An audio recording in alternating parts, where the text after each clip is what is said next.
Good evening, everybody. Welcome on back to Gundown UK. It is, of course, the season finale, the post-mortem of Arsenal's frankly horrendous season, shall we say. Tonight, we're going to have a plethora of guests on coming in and out of the stream. But for now, I've got three very, very brilliant people on with me. I've got Jez from the Arsenal History and More. He'll be changing his name very, very soon, hopefully. Jez, good evening, sir. How are you? And how is because you're in France right now. You're not in rainy old England. You're on vote. You're on mute. You're on mute. Sorry, mate. Yeah, it's rainy old France as well. It's been since we got here yesterday, late afternoon, early evening. It's been pretty rubbish actually. Proper cold today. And, well, I say cold. It's been windy, wet, no sunshine. But apparently Friday, it's predicted to pick up back up to about 28 degrees. So we're looking forward to that. That's my birthday. So I'm looking forward to having a nice day out on Saturday. We haven't got anything planned, to be honest, which is I like that because we just say, right, let's just go and do something. It's nice. But as I said to you, gentlemen, backstream, I decided to go and light the log fire tonight. And some little scrote, whilst we've been away, has nicked all the logs. So I was scrabbling around to try and find some logs to get on the fire, and it didn't go well, really. Smoked the house out. That wasn't popular. I'm going to have to sort that out. If it's, I wasn't expecting that, but hey, that's all part of the fun, isn't it? Really? Yep, it truly is. Truly is. Liontekz back with us for another go around. How are we, sir? Yeah, not too bad, Carl, man. Thanks for the invite, bro. Big up to Jez and big up to Static as well, man. Boy, I'm just glad the season's over, bro. So. Yeah, good to be here, man. And big up to everyone and big up to the chat as well, man. No, it's good to see you, mate. It's good to see you. And for the first time, Static. He is my main moderator on this channel, and I've been pestering him for like the last 2 months for him to come on. He's done so for the end of season finale. How are you, my man? Carl, I'm good, man. I'm good. It's about time I've come on your channel. I'm sorry it's taken this long, but work commitments, what can you do? Apart from the weather today, I've been good, man. Jez, it's great to see you again. Liontekz, Natster, who's just come in. It's great to see you, boys. This will be one heck of a show tonight. Indeed, it will be. Indeed, it will be. And of course, Natster has just decided to drop it right on the last minute. Natster, how you been, mate? It looks like you've just been out hunting because you're in glasses and a hat. What have you been doing, my man? Yeah, no, I've been decided to make a change, man, in the mirror settings. Yeah, hitting the gym, sorting shit out. And have you got a white glove on, or is that just... Not quite. Nah. So, not as late as I usually am, but sign of progress, innit? Remember what Arteta said? We have to dream, guys. We have to dream big, guys. We will win that trophy. We will win that trophy again very soon, guys. Just be patient with us, guys. So, yeah. Looks like at this moment, I'm basically at the point where I'm showing more progress than Lego Head. So if I'm showing more progress than Lego Head, need I say any more? Nah. Anyway, big up Cole, big up Jez, big up Static, and big up Liontekz. Pleasure to be here. As always, I don't take the shit for granted. Never have, never will. So yeah, looking forward to tonight's show. No, it's going to be a good one, guys. It's going to be a good one. Make sure you smash the like button, guys. Hit the subscribe button. Tell all your friends. Follow us on all social media platforms and follow the new podcast, the Take Aim podcast on Spotify. The latest one that was on, I think it was on Sunday, is up. So go check it out. And everyone's links is in the description. If any one of my mods, obviously Static's on here, so he might be able to do it. If anybody else, 2 more of my mods, I think AJ and someone else's, you can find their links, get them pinned in the chat. That'll be absolutely grand. The Oregon Gooners in the building. Sack him now. He is sick and tired of this. We will go through the chat as we go along. Jez, so we're going to come to you first of all. This season's been a total, I would say a total disaster. But we're going to start from the start and then make all the way down through the season. The summer. We knew what we needed. We finished 2 points behind City last season. And we were screaming for a striker. Been screaming for a striker since Pierre-Emerick Aubameyang walked out the door. Not replaced him. So with this 80 million I think Arteta had, it's a small amount, but it should have been enough to get yourself a gun man up top. We ended up getting a left back who can't defend and a defensive midfielder who we converted to a striker because, side note, we had no striker. What was your first impressions of the summer window? Because it was a straight up shit show. Well, let's put it on the table. We could have got Ivan Toney. Not saying he's the greatest, but he can score. He's strong. He's big up front. And I'm convinced if we had bought him for, what are we talking, 50 million? Thereabouts. He would have scored goals that would have probably won us some of the games where we've drawn. I'm not saying he's going to be a Thierry Henry. Of course not. I'm not that stupid. But we needed that person that can actually be the fox in the box, that can nick the little goal here and there. And this manager, for 3 seasons now, hasn't done the deal. So if you want me to give you an opinion of that window, of a rating, to me, it's got to be at least maximum 2. Maximum. He knew we had a weak squad. He got rid of players that we could have used this season. Why? I question that. Why? For what reason? It's not like we need the money. We're not a poor club. We have money.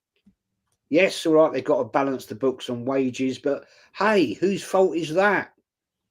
He's let people come in here on stupid wages, dare I say it, Havertz. Stupid money a week.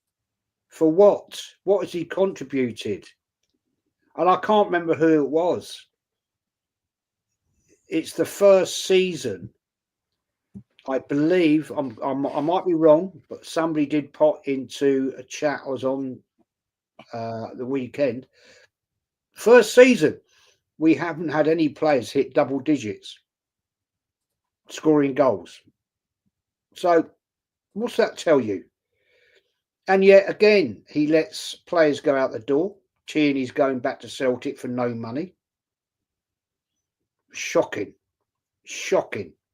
Personally, when that gentleman came into the club, he interacted with Martinelli. They had a great rapport with each other. Martinelli was scoring goals because he can cross the ball and Tierney was overlapping him to give him the ability to get free, to get in the box and score goals. This manager is a fraud and a fake. And sadly, unless Berta can get him out the door, we're stuck with him again. I don't trust him with any more money at all. He clearly doesn't have the ability to get the players in we need because it's his dream to do it his way. But the thing is, before I shut up, Carl, his way has failed now for 5 seasons. December will be entering his 6th year. Are we going to sit here and accept this abject failure? But unfortunately, there are way too many Arsenal fans that do accept failure. We dismiss the domestic cups now. Are we that big a club that we can afford to do that when we haven't won anything? We haven't got out of the 4th round of the FA Cup. This guy fails most of the time in the 3rd round. We went out to a 10-man team, Man United, on penalties. Shocking. Especially after what Man United have achieved this season. Nothing. We should have absolutely destroyed them. But went out to Nottingham Forest. Sorry, I lie. Newcastle United. I like Newcastle, but we should be beating them in a 2-leg semi-final. No, we couldn't do it. This man is an arrogant man, and we ain't going to change anytime soon. I'm very sorry to say that and disappoint everybody, but you know they'll get along, gang. They'll all be praising it up for the next season, and that's all I can say about it, really. They will be lording it up. They're trying to lord up every player in this summer window, but they're going to be great and so on. But I think a lot of people have said that it doesn't matter who we bring in, it looks more likely that Arteta is just going to be the same manager doing the same crap over and over again. We know that he ain't going to get the best out of players. He got given a golden opportunity to give Ethan and Wembley the minutes that he actually needed, maybe even force the position of Martin Odegaard because he's been playing absolutely god-awful this season, and instead reverted to give him 5 minutes, maybe 10 minutes coming off the bench. I think it was something like he's played like a grand total of just under 900 minutes throughout the entire season, which if you look at it, it equals to around about 11 games, roughly. That's not enough for a 17-year-old who's trying to make an impact. Static, we'll head over to you. What was your first thoughts on the window? Because obviously Calafiori was a typical player who you see him in the World Cup and you think, oh, he actually had a decent World Cup and so on. He goes to a big side and after that World Cup and then he falls off a cliff. Well, I don't think Calafiori was off a cliff. I think he was just on the floor still when we bought him because he was average at best. And then there's Mikel Moreno, a certain YouTuber. I think he's called Lee Gunner. Not sure. Might be. Described him as the third best midfielder for Real Sociedad. Behind Mendes, behind Zubamendi, who again we're linked with. Will we get him? God knows how long. But Moreno, I've seen him enough in midfield and he's been absolutely toilet water. Again, this manager is misprofiling players. And talk about this 180-page dossier. It just hasn't been good enough, has it, bruv? I mean, you took the words right out of my mouth, Cole. First of all, it was actually the Euros, not the World Cup that Calafiori lost. That's fine. It's all the same. But he was all right in the Euros, but like I said, I never wanted Calafiori in the first place because it's just the fact that we've already got too many defenders as it is. And the fact that we still had Zinchenko at the club, it's like, what was the point of signing him? And also, to sign him was just a waste of time. And to sign Mikel Merino as well was just another waste of time. Like the wrong players we did not need. We wasted money on both players when we clearly needed a striker as well as another winger to compete with Saka as well as at least a 10. Because Odegaard, I'm sorry, he is not a 10. He's an 8. He's not consistent enough to be a playmaker at a 10 from what I've seen. And I've seen compared to, for example, James Maddison. Now, I'm not saying we're going to get James Maddison, but obviously, if I could always compare Odegaard and Maddison and just two very different players, and I think that's RACHID. But yeah, just the transfer window itself, I personally gave it 0 out of 10, and I still stick with it because, like I said, we didn't do what was required to to go for the league this season. We failed yet again. He did fail. Northside and RACHID have just arrived into the building. Good evening, gentlemen. Hope you two are good. We'll get to you as soon as we can. Liontekz, we're going to start off with the first little part of the season, okay? You can always tell from a team how they think they're going to do by setting the tone in their first 1 or 2 games. That Wolverhampton game was, we won 2-0, but the scoreline literally covered up the performance that it was. It was mediocre. It was mediocre. It was depressing, and we kind of looked at it and gone, "We're not in for a title race here." And Matty Southern Gooner, big up to Matty. He said it from day one. He said we're in a top 4 race, not a title race. Yeah. Yeah, that's the thing, Carl. Like, I said the same thing from like the end of last season. I was saying that we ain't gonna achieve nothing with this manager. Because at the end of the day, yeah, this manager is just not good enough, bro. And we saw by the summer, yeah, we needed a striker. Man's buying 2 defenders, well, defensive players, and out of form fucking Sterling, who Chelsea didn't even want. And that was a panic buy because we flipping left it so long without signing any players, bruv. We wasted the whole of that summer, doing jack shit, bruv. And then we're surprised when the season goes where it is. We all knew that injuries was going to come. You know what I mean? Ben White was playing with an injury for the first 3 months, bruv. And Arteta knows all of this, because he came out in his post-match the other day saying about Timber that, he's been injured for weeks. So why the fuck are you playing him then? No, I mean, like, these kind of things is what, like, really annoys me about this manager, bruv. That's why I don't want him here, bruv, because he's not good enough, bro. He is not good enough. Like, he just runs all our players into the ground. You know what I mean? Like, he has his favourites. It doesn't matter, like, who's on form or who's not on form. If you're his favourites, bruv, you're playing every game, bruv. Like, it's a joke, man. Honestly, like, the first part of the season was like, it was just a sign of things to come, really and truly. Because the performances were crap. Like, half of the games, we were just sitting there falling asleep because we're so bored. You know what I mean? Boring us to sleep. Whether it was Champions League, whether it was the Premier League, Carabao Cup. You know what I mean? It's the same shit, man. And then we have the opportunity to actually get to a final, and this man can't get it up, bruv. Like, I think he needs Viagra or something, bruv, because, like, things are not flowing down there. You get me? Pause. You know what I mean? But it's true though, fam, man. This man he just can't get over the line. He's not good enough.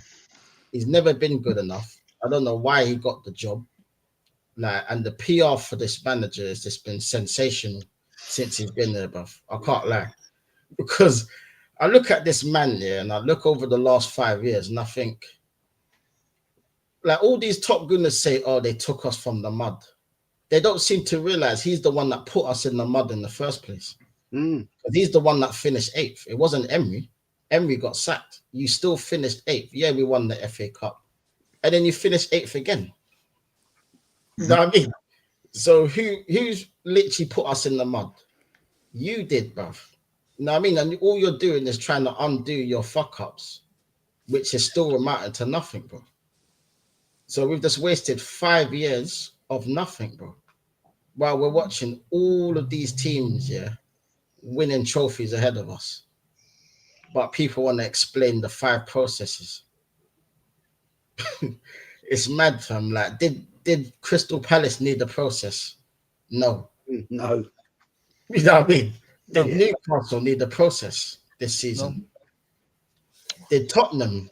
This is the one that triggered me the most, the fact that Tottenham won the trophy. And that was it for me. Like, I just stopped. I was just like, you know what? I'm not doing this no more. Like, no top goon has ever chat to me about this team, bro. Don't chat to me, bro. You know what I mean? You cannot make no more excuses, bro. The excuses are done. They were done long time ago. You know what I mean? But they're fully gone now. You know what I mean? So he's just biding his time, fam. It's only a matter of time before this man is sacked, man. And I can't wait. You know what I mean? Because I've waited long enough. And I don't even really want him to get this next season, but I know he's going to be here. So he's just going to finish himself up, man. Shang Tsung and that, bruv. You get me? So, like, it is where it is, man. But, yeah, it's just get him out, man. Just get him out. I'm tired, bro. Yep, I think we're all in the same boat as you, mate. Andy G's put in a very good comment here. Did you see how much money the club is getting for finishing second? I think it was something on the region of about 187 million, I think. That was what they were getting in their winnings, which if that is the case, then we should be using that towards getting better players. But we know where that money's going to end up going, don't we? It's going to end up in the Kroenke's back pocket. It was going to end up going to the new added additions to the Emirates Stadium, making it bigger and so on. But we'll get to Rashid in a minute. Nat Star, big up, man. Hope you're well.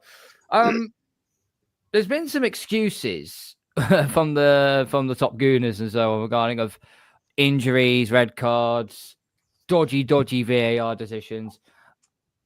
There's a lot of people have been saying, "Oh, it's all to do with that," that's their copium and so on.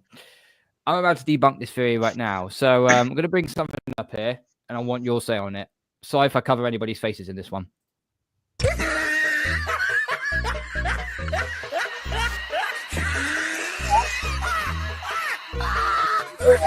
Without in the Premier League table, notice the fundamental difference?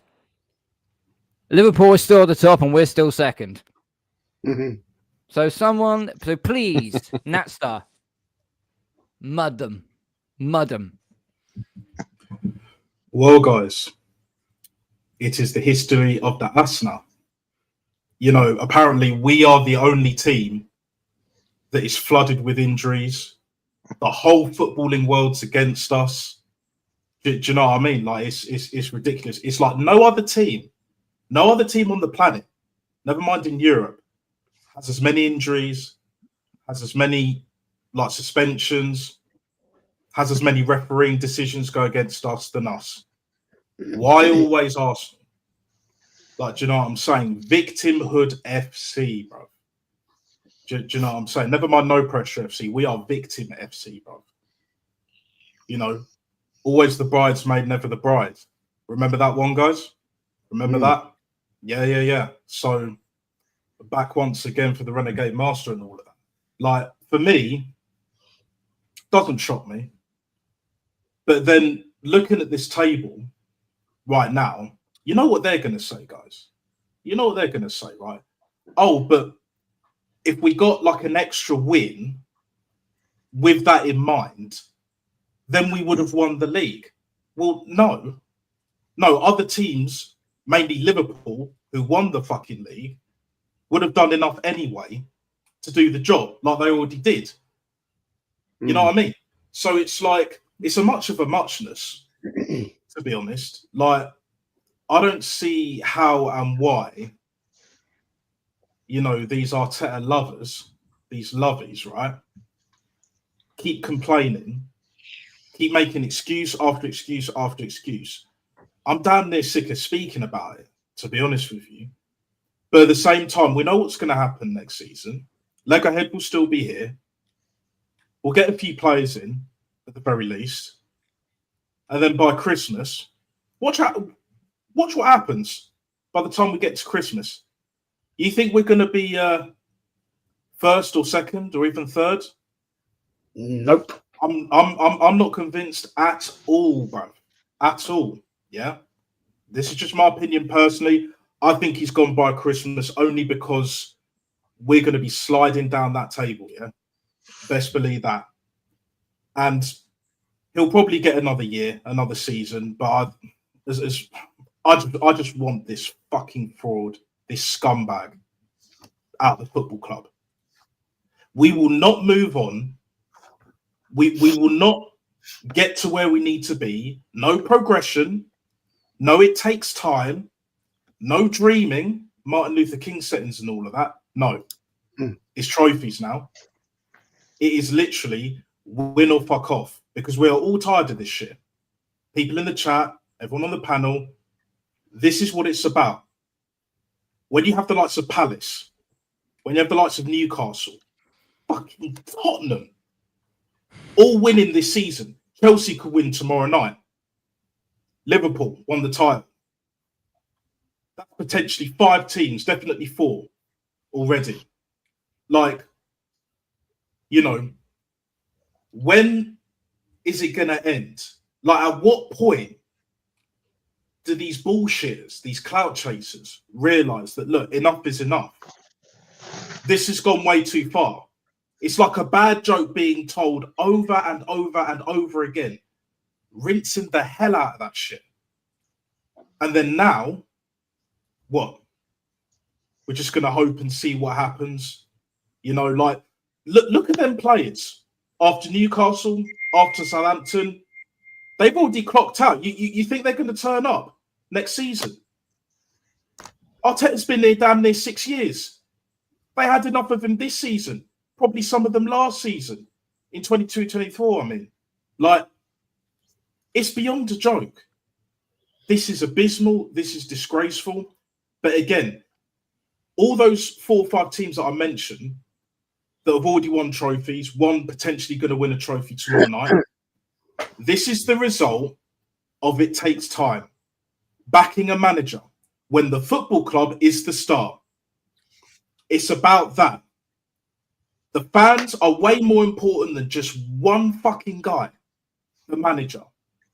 And let's be real, it's more about the club, just the manager, because the players are actually out there on the pitch trying to win the game.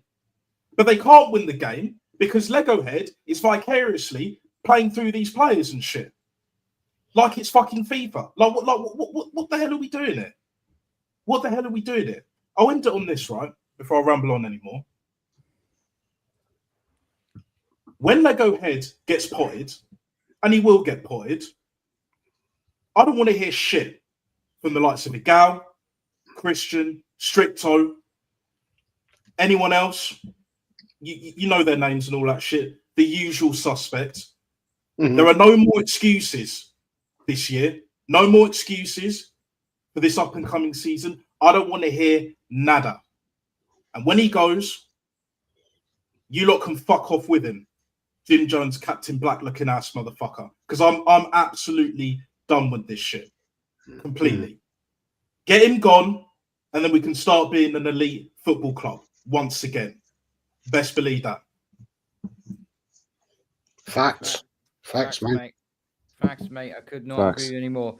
Big up the Posh Bertie. We had injuries, they said. Spurs had 3 attacking injuries. They won the Europa League. Yeah, makes it stupid. Makes it ridiculous.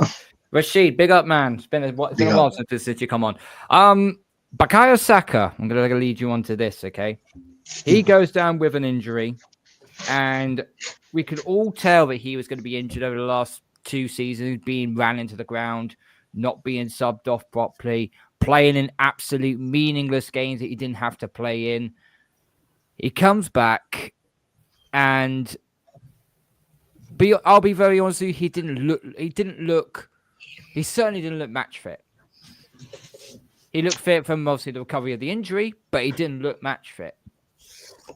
Playing off adrenaline, trying to get through it and so on. I have had arguments with a few people on X and a few people on a couple of streams where I said we should not be playing Bukayo Saka full stop.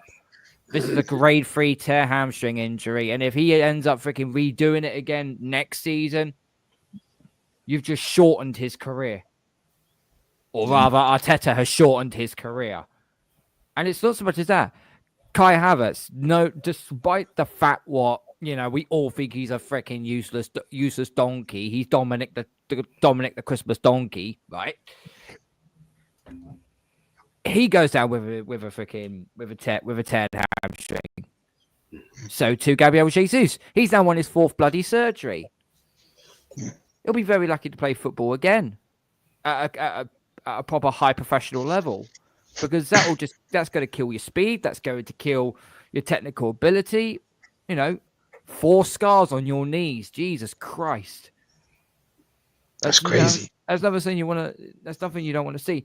The injuries are piled up, and we only have ourselves to blame for this because, once again, we didn't re-establish ourselves in the window.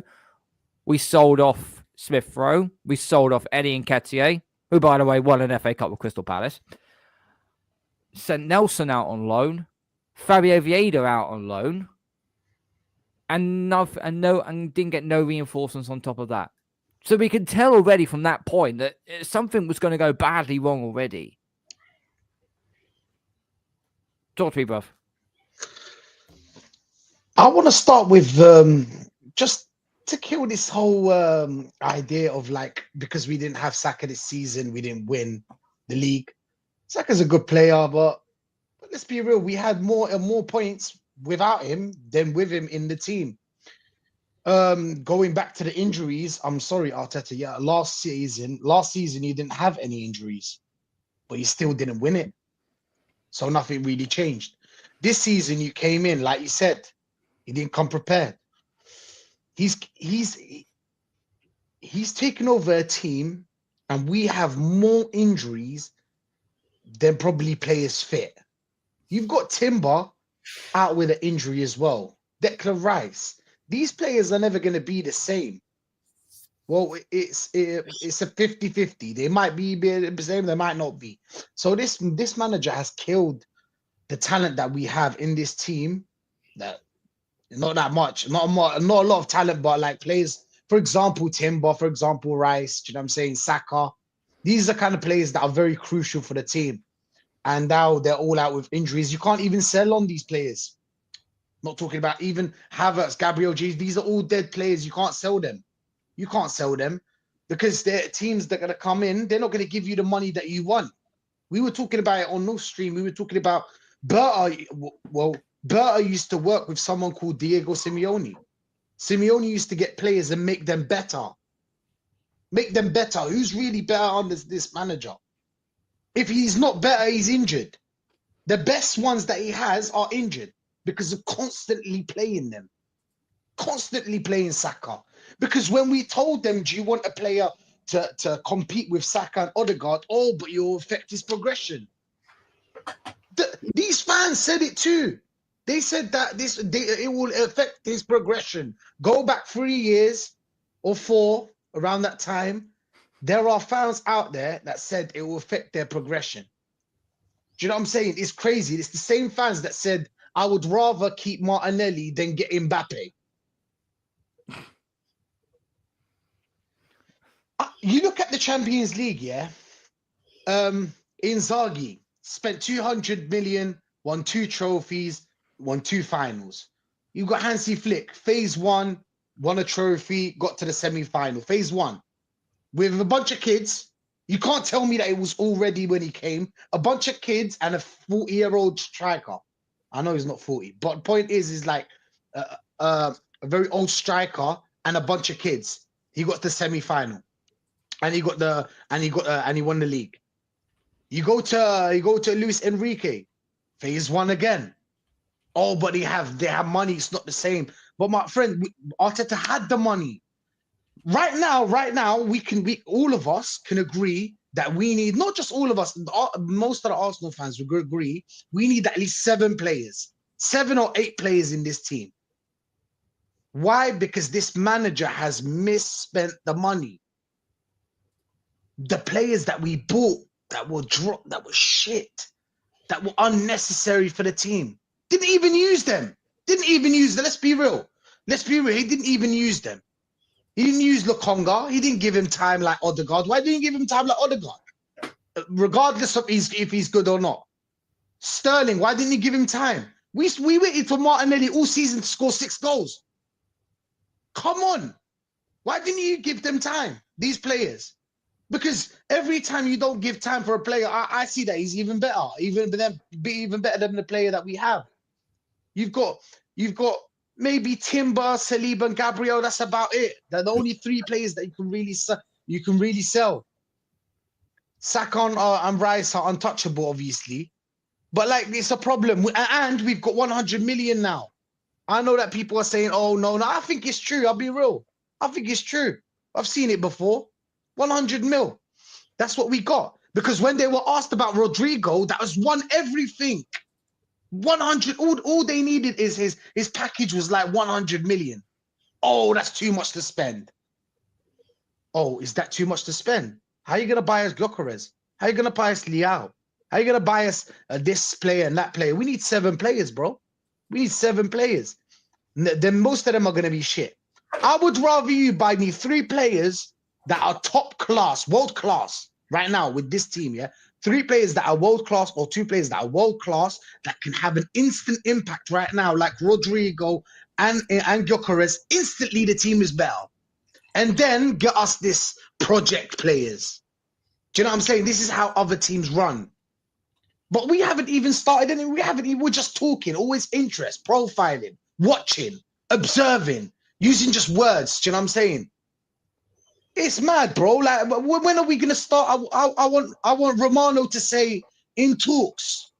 Do you know what I'm saying? I want the done deal. Oh, but a done deal is not a complete deal. So it's always, do you know what I'm saying? Always worrying with this club. But yeah, man, I'll end it on this. Yeah, it's a problem. Squeezing. There you go. Big up to you, CPT crew. Squeezing. Like, come on, man. What are we doing here? What are we doing here, bro? But yeah, man, it is what it is. Let's just hope for the best. That's all I said on this channel, man. Let's just hope for the best. I don't see anything. I don't see it, bro. I think maybe we'll get one good player, and the rest are just players that we don't want or we just don't need, or but thereabouts the same. Like, for example, you were asked about Liao. I just think Liao is just a little bit better than Martinelli. This is what we always do. We never upgrade on a player to the point where we don't need to go out and sign more players. Do you know what I'm saying? But yeah, man, that's my thoughts on it. That's my thoughts on the whole squad situation. Absolutely spot on, mate. Couldn't agree with you more. Northside, thanks for jumping on, buddy. I'm going to give you a list of words here from Arteta's press conferences, and I think we can all safely agree over the last few months they've been getting more and more fucking crazy and deluded as the weeks have gone by. Vibes, incredible positivity, circumstances, percentage, value, everybody, togetherness, family, build, best of the rest. That's a fucking new one in itself. Goosebumps, excitement, tummy. Club needs to act like a big club, and so on. All these words, all these phrases that he is using, is nothing more than flipping gaslighting. It's nothing more than straight up narcissism. And we've said this for time now, is that you can tell when a manager is under increasingly amount of pressure by what he says at his press conferences. You know, I recall when we had a new manager for my NFL team, the first few press conferences, I was like, nah, this guy's not floating my boat right now. And it took me 7 weeks to realize he was not a good coach. I wanted him out after 7 weeks.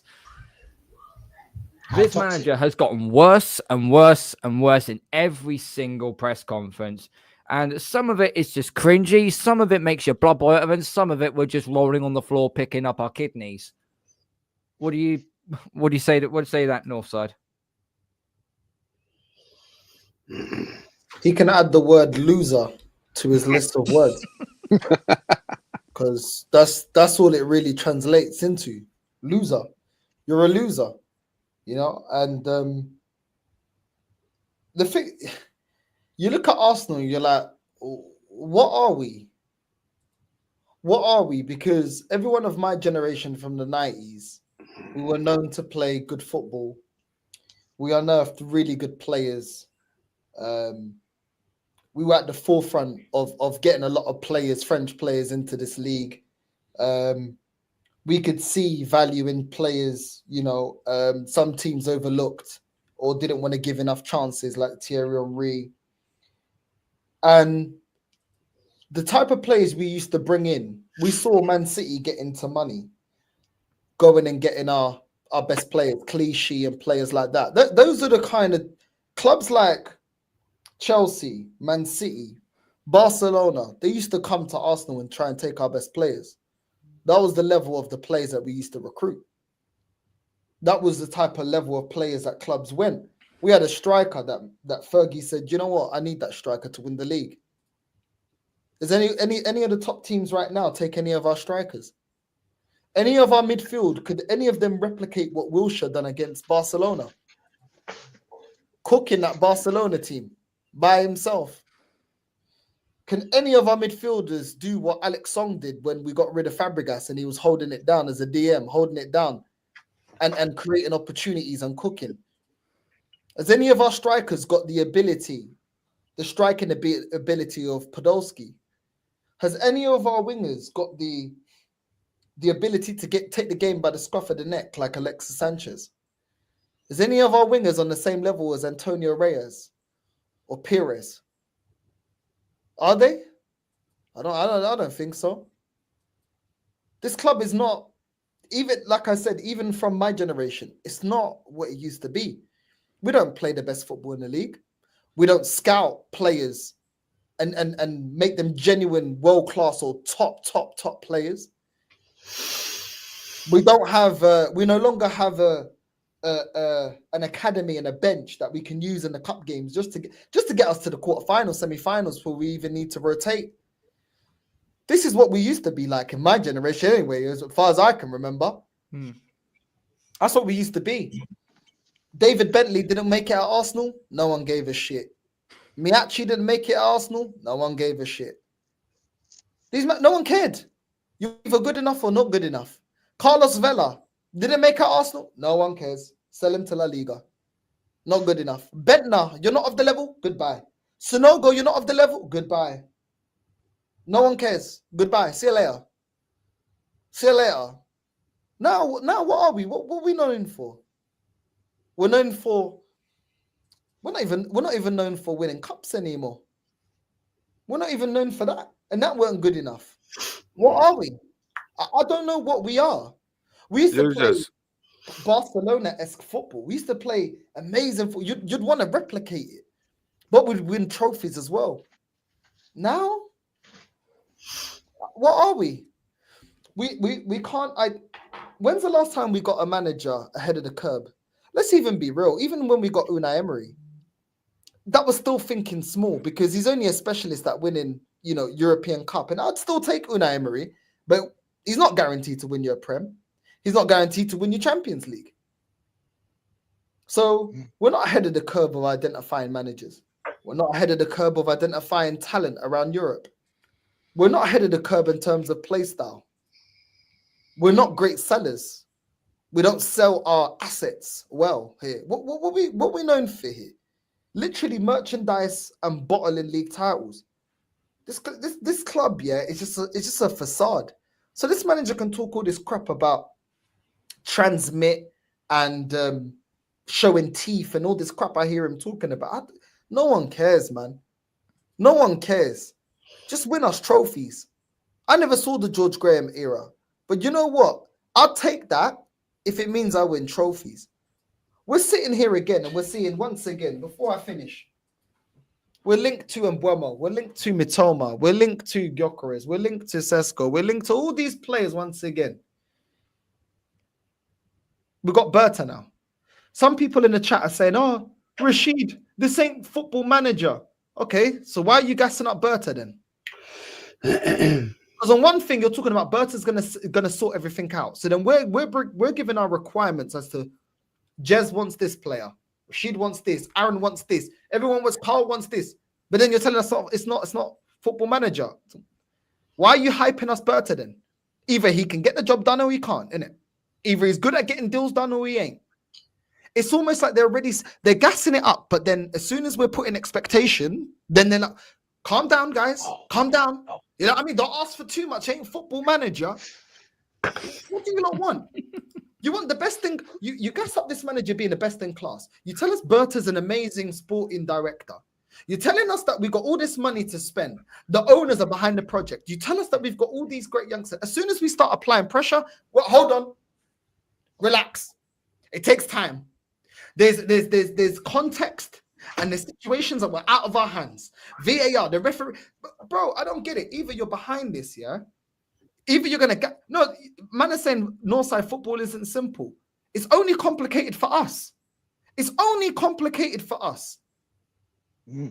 Because at the end of the day, you can't gas every aspect of this club. Manager, player, sporting director, everything. And then when we have expectations, all of a sudden, yeah? Oh, no. You guys are asking for too much. Oh, you guys think it's easy. You guys... Okay, but which one is it then? Are we ready to be winners or we're not ready to be winners? Is this project going to lead to trophies or is it not? It's always half-hearted with this fan base. Gas it up. And then when we want results, well, let's look at the market. It's not easy to sign players. Well, it's easy for us to sign duds. It's easy for us to sign duds. So why is it easy to sign duds and not easy enough to sign top players? I'm tired of it. I'm tired of the rubbish. I'm tired of the excuses. And for me, bro, like I'm just not putting too much energy into this transfer window because it's just very like Arsenal for Arteta to speak it up, the club to speak up, all this rubbish and for us to underdeliver. So I don't know. I just want Arteta gone. And the biggest embarrassment is Ange actually had the balls to say, I win trophies. Something that this manager's had 5 years has not had the balls to say. I win trophies. And he told them when they're going to expect a trophy. Year 2, I win trophies. That's gutsy. You got to respect that. You got to respect Ange for saying that. I win, bro. Not, but context, but because Arteta's been saying, yeah, but we're so close and we're almost there and we get there and people think, oh, it's not good enough. It's not good enough. Bro, stop being a coward. Tell us when we're supposed to expect a trophy. Ange said it. They called him a clown. They mocked him. They took the piss. Even I took the piss. Delivered. I respect that, man. I respect that. He's like, yeah, you may not believe in me. I'm going to get the job done. Even at Spurs, I'm going to get the job done. I'm going to tell you when and I deliver. As much as I hate Spurs, I got to respect Ange for that. Because he showed that, yo, I don't care. I'm going to deliver. You know what I mean? And you got to respect that. This manager is always avoiding of, Mikel, do you need a striker? Oh, internal solutions. Look how good Havertz looks in training. Look at his thighs. Look at his biceps. Look at his hips. All this bullshit. It's too simplistic. It's true. Bro, what he told one journalist, oh, did you see him? Oh, he bulked up. Oh, it's incredible, guys. Incredible, guys. Yeah. Oh, shut up, man. You talk about a man like this. Batty man. Batty man. I'm just going to call it for his batty man. I'll never be looking at a guy. You'll never catch me looking at a guy going, oh, look at the hips. Look at the thighs. Look at the, oh, my days. Look how body's incredible. My days. Oh, bro, I'm telling you, if bro, come to my granddad's house talking like that, he would have got cast. It's not looking good, bruv. You come into my granddad's living room talking about how bulky your friend's legs are, and bro, you're getting finished. You know what I'm saying? You're getting finished, bro. Sadistic slap. Get away with that. You know what I mean? But anyway, but it is what it is. Like I said, I just want him out, man. I just want him out. Just get him out. You know what I mean? And internal solutions. The last thing I'll say, get me Renee. You don't want to get other managers out of a contract, get Renee. She's already here. Get Renee. Please bring Renee to the men's team. I think she deserves it.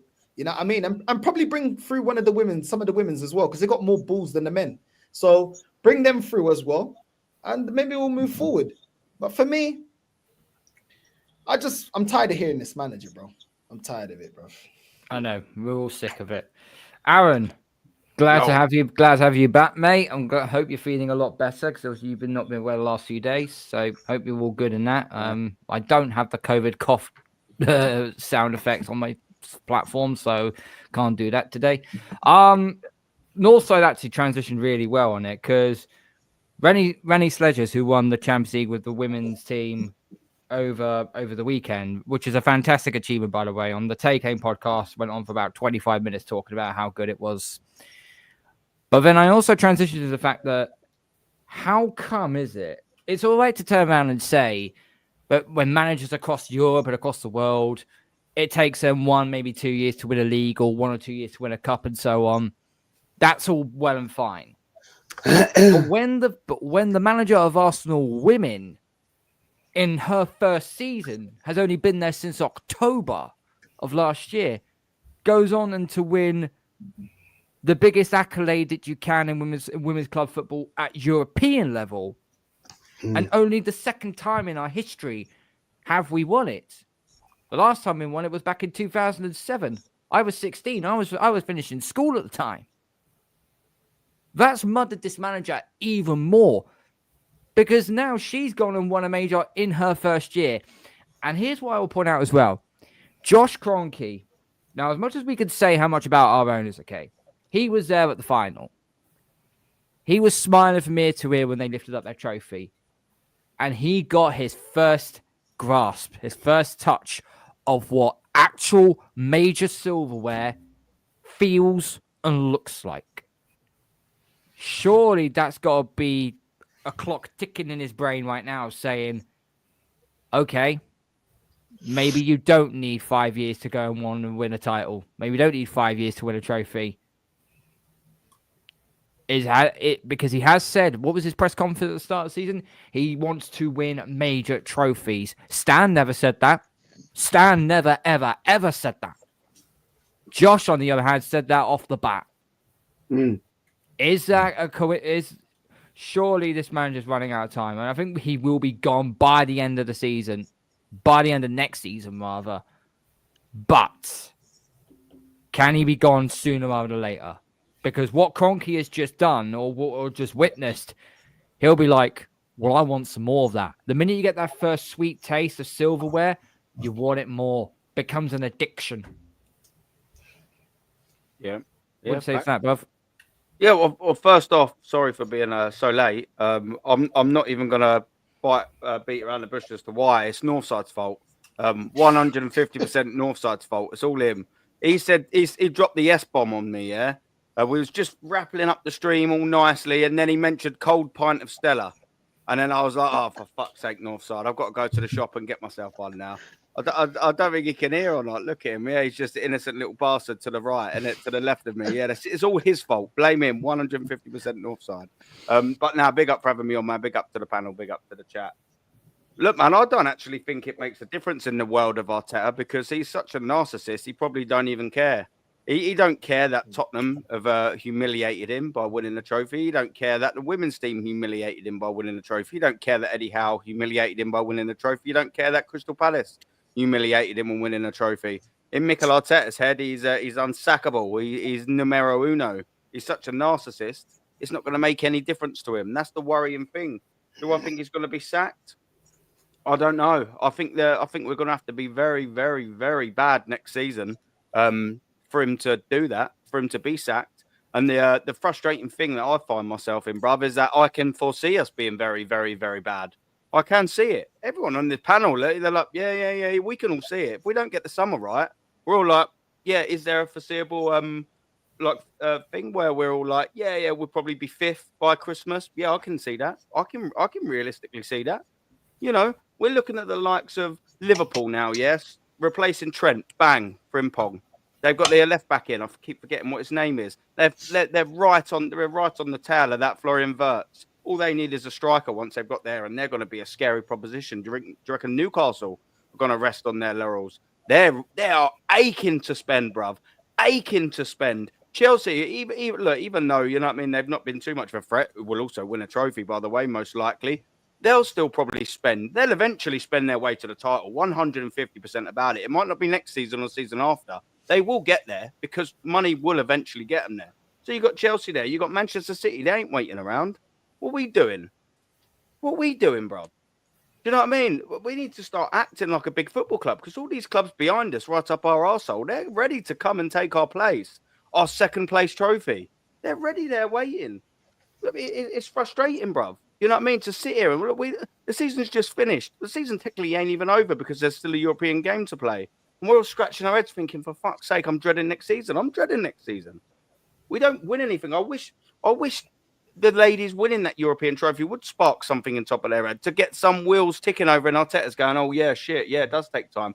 Bro, I've already done a show about this. Since Kenny Dalglish got promoted and within 3 seasons, he won the Premier League, to Alex Ferguson winning it, to Arne Slot winning it. On average, it takes every single manager 2.2 years to win the Premier League. And that's with trophies all in between.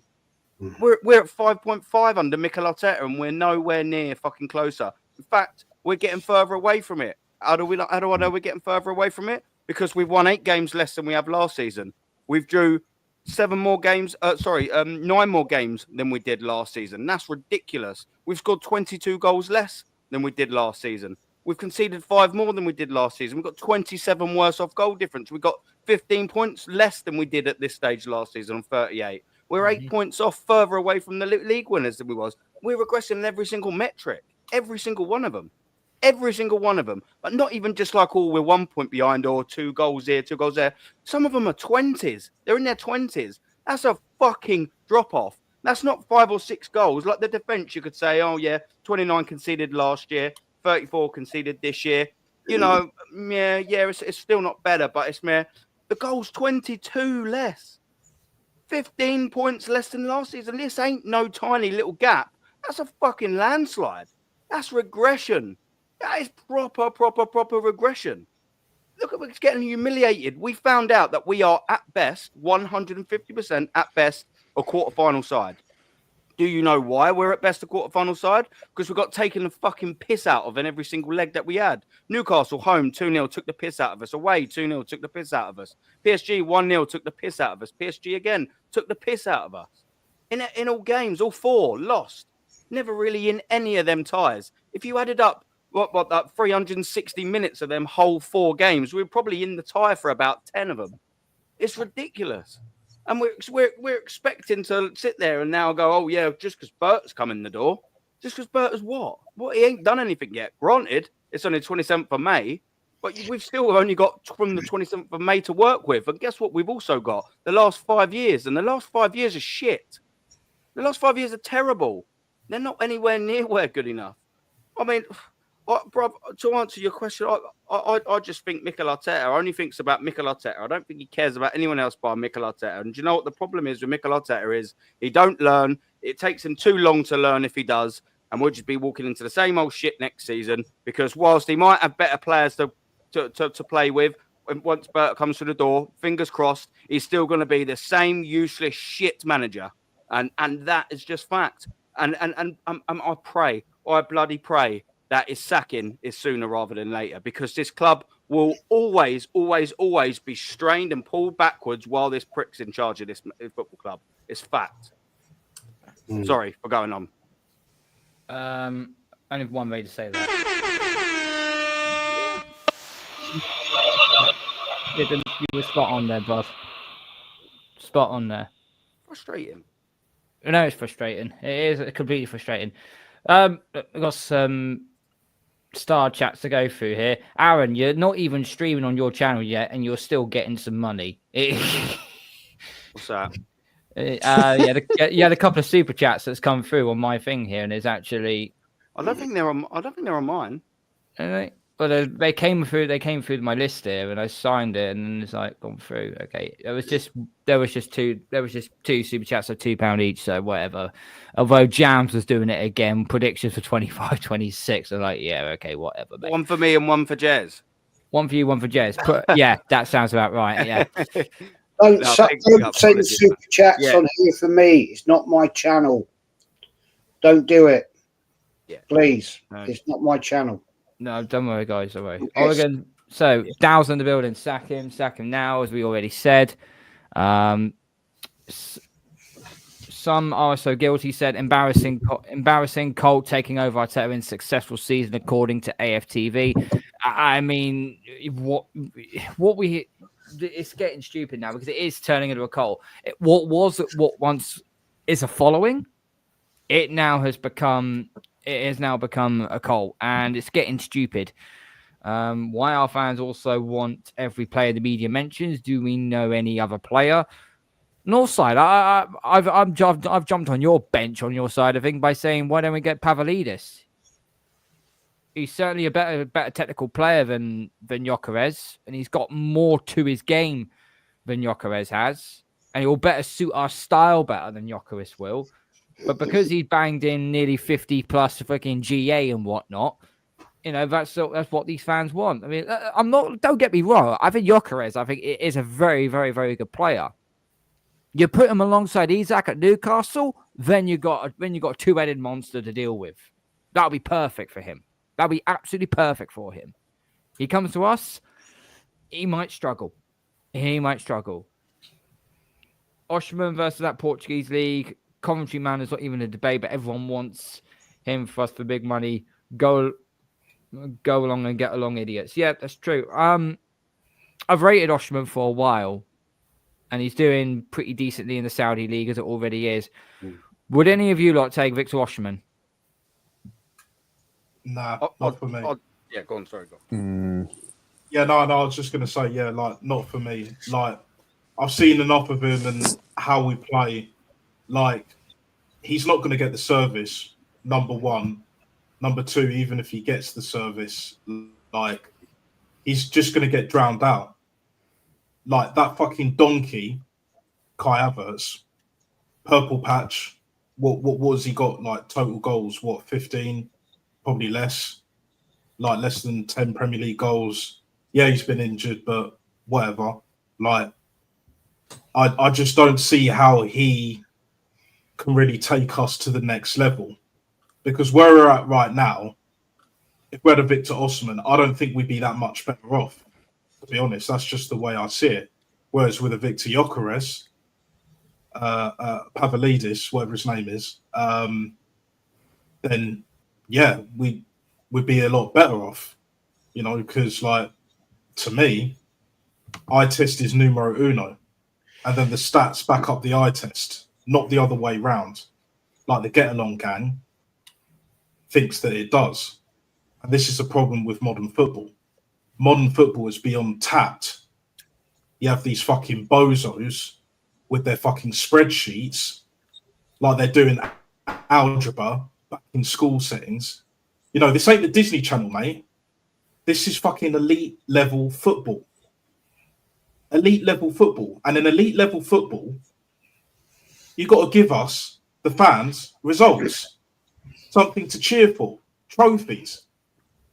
And after what the scum down the lane did only about a week or so ago, I'm not accepting anything less. I'm really not. You know, how many of these players do you honest, think we actually get? These players we're linked to, right? How many do you think we'll actually get? Sorry to interrupt you, man, but that's an important point. Look, this has gone on for way, way too long, for season after season after season. Happened under Wenger. How many of them? Osimhen, Gyökeres, Sesko. How many of them do you actually think? Zupermendi. How many do you think you're actually going to get?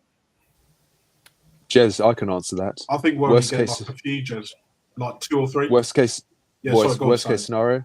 Yes, it's right. Worst case scenario, boys, will probably get a maximum of 4 players, and that's still not enough. Yeah, but how many of them do you think we'd get? One, Sesko. Maybe one. Yeah, I'd One say or two. that. One or I'd two, say- Jez. I'd say that. No way. No way to. They would never put that kind of Probably money. one. It already told us. Rodrigo is too expensive. Let's put the cards on the table. Right, I've been saying this for a long time, over a season. There comes a point in time where a manager becomes notorious. And players that have come in and players that have left, we can name. Aubameyang, Lacazette, and all that lot, right? They talk to other players. They're all in an elite club. They're the top 1% in the world. When they go on international duty or they meet up in the summer or God knows whatever else they do, they talk to each other. They say, "Oh, how's your season been? How's it going then?" You know, blah blah blah. And a lot of these players are going to talk and say, for example, just a pure example, Zupermendi, right, might be talking to his buddy, who's a buddy of Saka, or he's a buddy of Martinelli, or he might be a buddy of an ex-Arsenal player like Aubameyang. And you say, how did you find your experience at Arsenal? You know, my agents possibly got an inroad for me going there. How was it? Well, you know what Aubameyang's going to say. Don't go there. The guy's a complete prick. He'll destroy your career. He'll treat you like a complete and upper. See you next Tuesday. Now, this is the case in point, right? The other night at the ladies' UCL final, David Dean was there. Interesting. What's David Dean doing there? What was that about? He's nothing to do with the club no more. But he was there watching the Arsenal ladies. He cares. Do you not think David Dean is going to be talking to people? Do you not think that these players talk amongst themselves and say, nah, don't go and play for him. He won't let you play with the freedom you want. He won't let you do what you want to do on the field because it's his boring, typical style of football that he's generated under his management. He does not have the attraction to get in top flight players. I'm sorry. I don't see it. That's why we end up with people like Calafiore, Marino, because we'll pay them silly money through their agents because they're not doing anything at their clubs at that point in time. Oh, Arsenal will take you. Why have we got Sterling? Because Chelsea got him and he did shit. So, we'll take him on loan. This is where we are with this football club. We once had the attraction of being a club that people wanted to come and play for. We're not anymore. We're not going to get in top class players with this manager. Sorry. I've been here, seen it and done it. Right? We couldn't do it before Wenger's days, I'm talking about, before George Graham's days. We had one manager, Bruce Rioch, who did get in 2 killers. You know, David Platt and Bergkamp. Terry Neal couldn't do it. And don't sit there and tell me we didn't have any money at the time. We did have money. We just didn't have the attraction. Liverpool were the big team. People wanted to go to Liverpool. People wanted to go to Man United, not Arsenal. And this guy, Arteta, I'm sorry to disappoint anybody out there. I'm right. I've seen it. He ain't going to get the top flight in unless you go and pay absolutely stupid money. And once again, we're in a trouble situation, paying 350 bags a week for a player that's going to come here and go, fucking brilliant. 300 bags a week. Wow. Happy days, man. Do you remember Ozil? Remember what happened with him? Yep. Yeah. 300,000 a week. What did he do? Nothing. Because we have management. The only difference I see personally, before I shut up, is Andrea Berta will have the commanding hold of the reins and say, well, we ain't doing that, boys. But we can get this bloke in. We can get this bloke in. And we'll see how far Arteta can go. And if he's capitulating by Christmas, he's out the door. I'll tell you now, that's what will happen.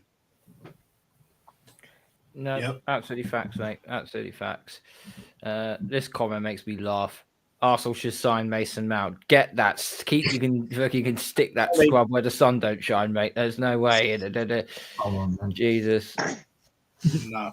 I don't want that bozo anywhere near my club, frankly. AFC always, big up, mate. Hope you're well. Make sure everyone's links are pinned in the chat. If you can, please, bruv. That'll be absolutely brilliant. Obviously, touchline facts and Northside raid. So big up to Northside. Thank you for the raid, mate. Much appreciated. AFC 87 put, apparently Arsenal offered a 5-year deal for Gyökeres. Cool. Have they triggered the release clause?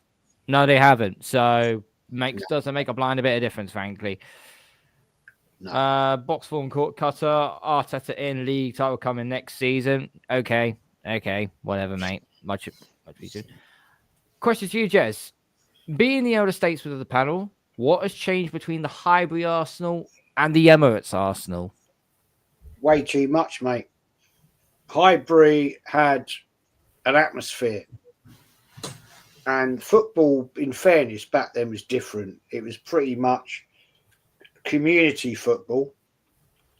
Arsenal weren't a brand. You know, we had a proper badge. That one. You know, one of history. When we moved from Highbury, when the Emirates was being built, loads of us were saying the club's going to be done. It's going to be finished. And I'm sorry, the Emirates is a fishbowl. And it's proven now that I would say, Aaron will know, you go, I would say 70%, maybe more, are not local fans anymore.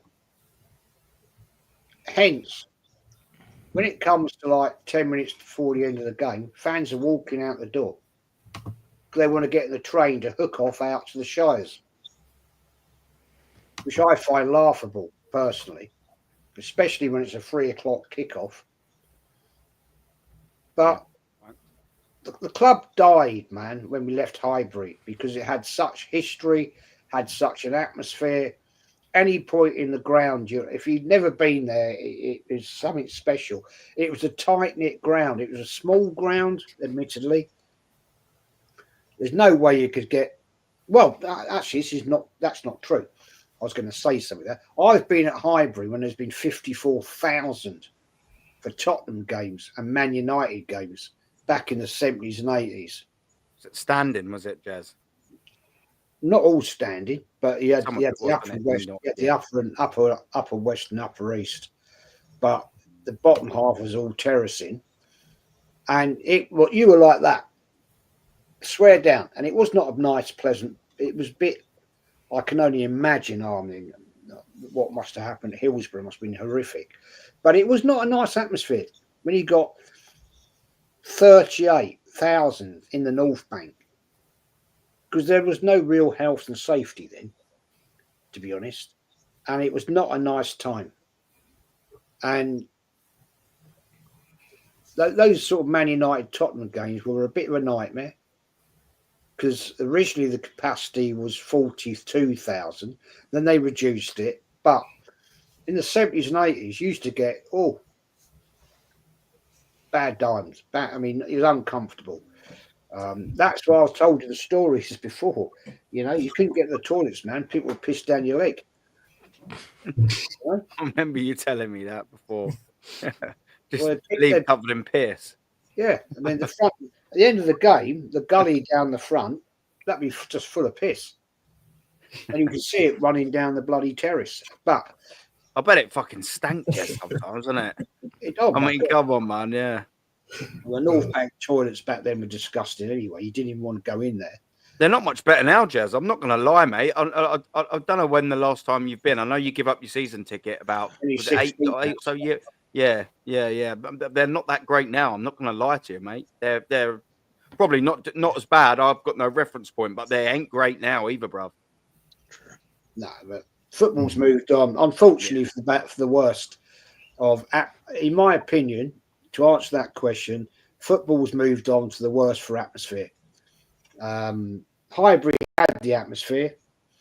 The Emirates, to me, hasn't. But I think I was never going to like it because I've gone to Highbury for so long.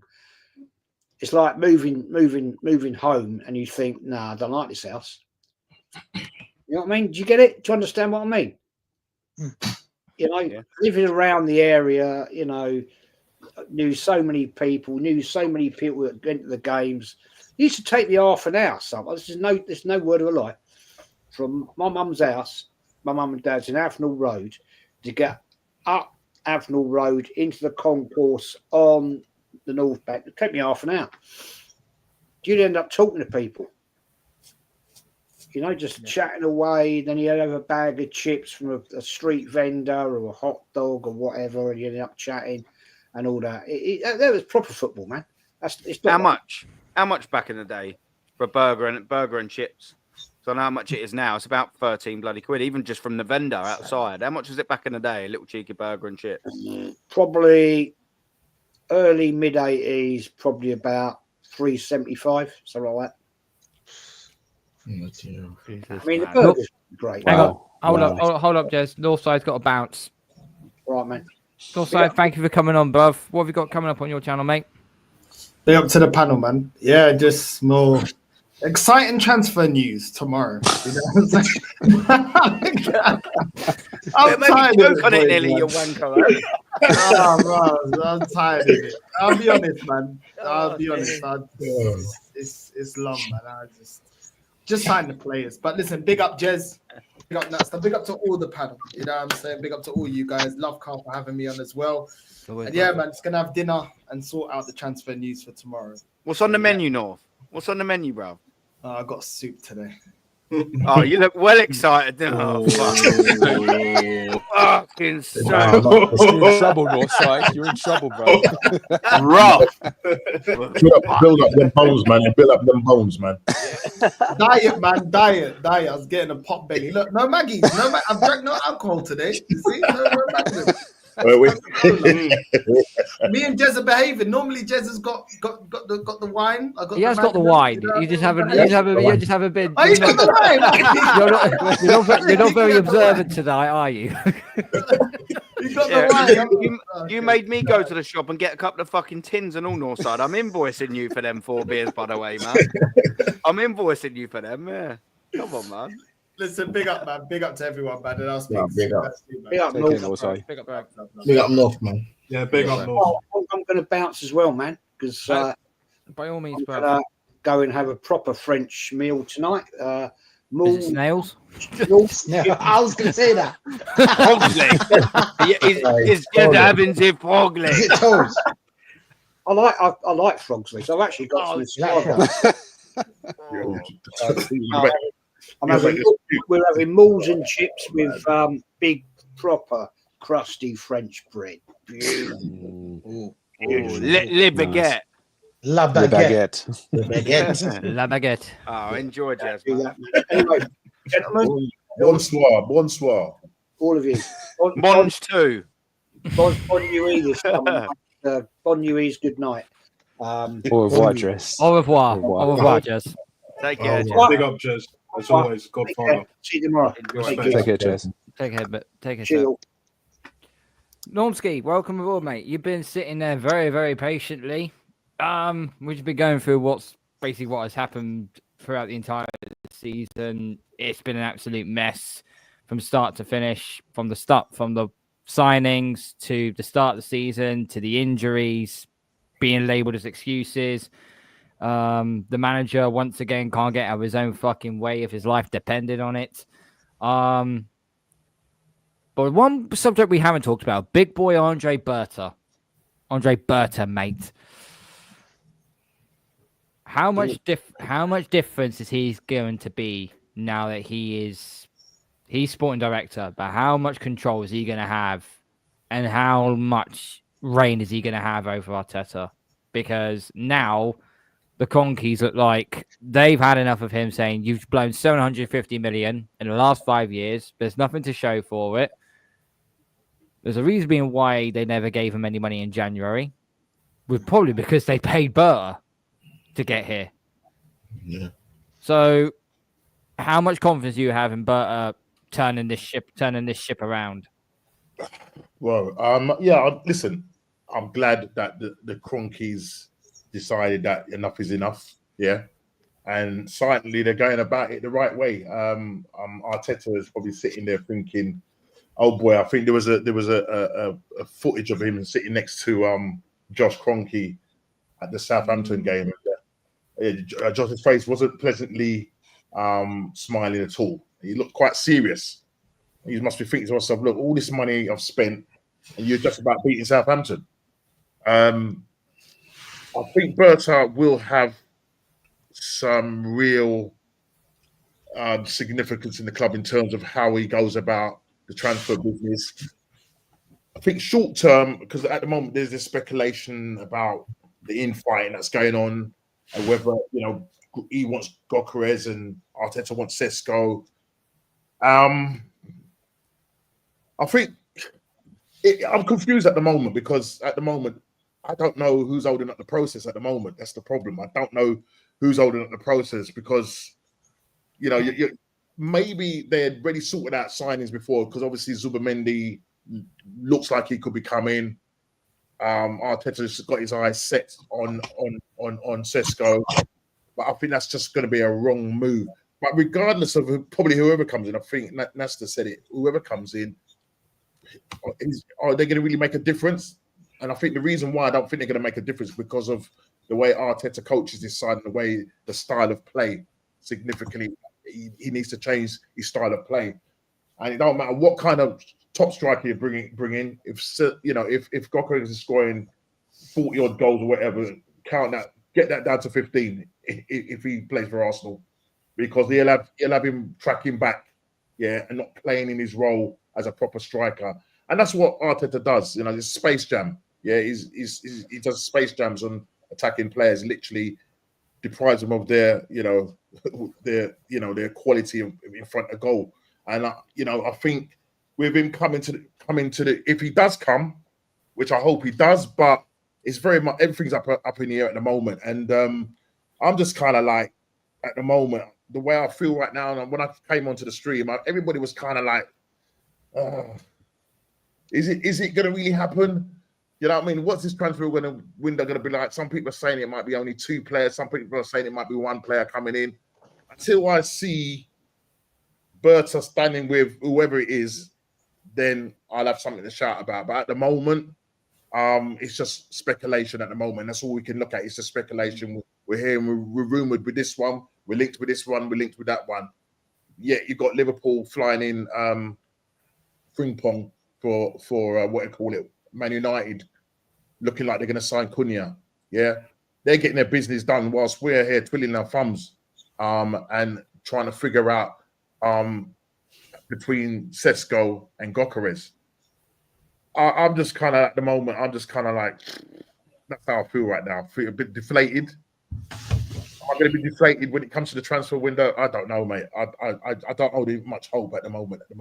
And I'm not saying that Berta can't get the signings. I think he can do it, but I think there's going to be a lot of background noise going on, and we'll want to see when that window opens. Once that window opens, if Berta lands the player he lands, then I'm going to say, yeah, Berta. I'm going to give Berta about 2 years to do his business. We can't just say, right, because you didn't do anything this summer. I think he's got to watch and see what's going on, see who Arteta wants, and if he feels that's not the right person for it, and he brings in the players and Arteta fails, then come December, you need to be saying, right, enough is enough. Go to Josh Kroenke and say, look, we can't work with this. We can't be giving this man 200, 300 million, spent nearly £1 billion, and we're still going to end up second.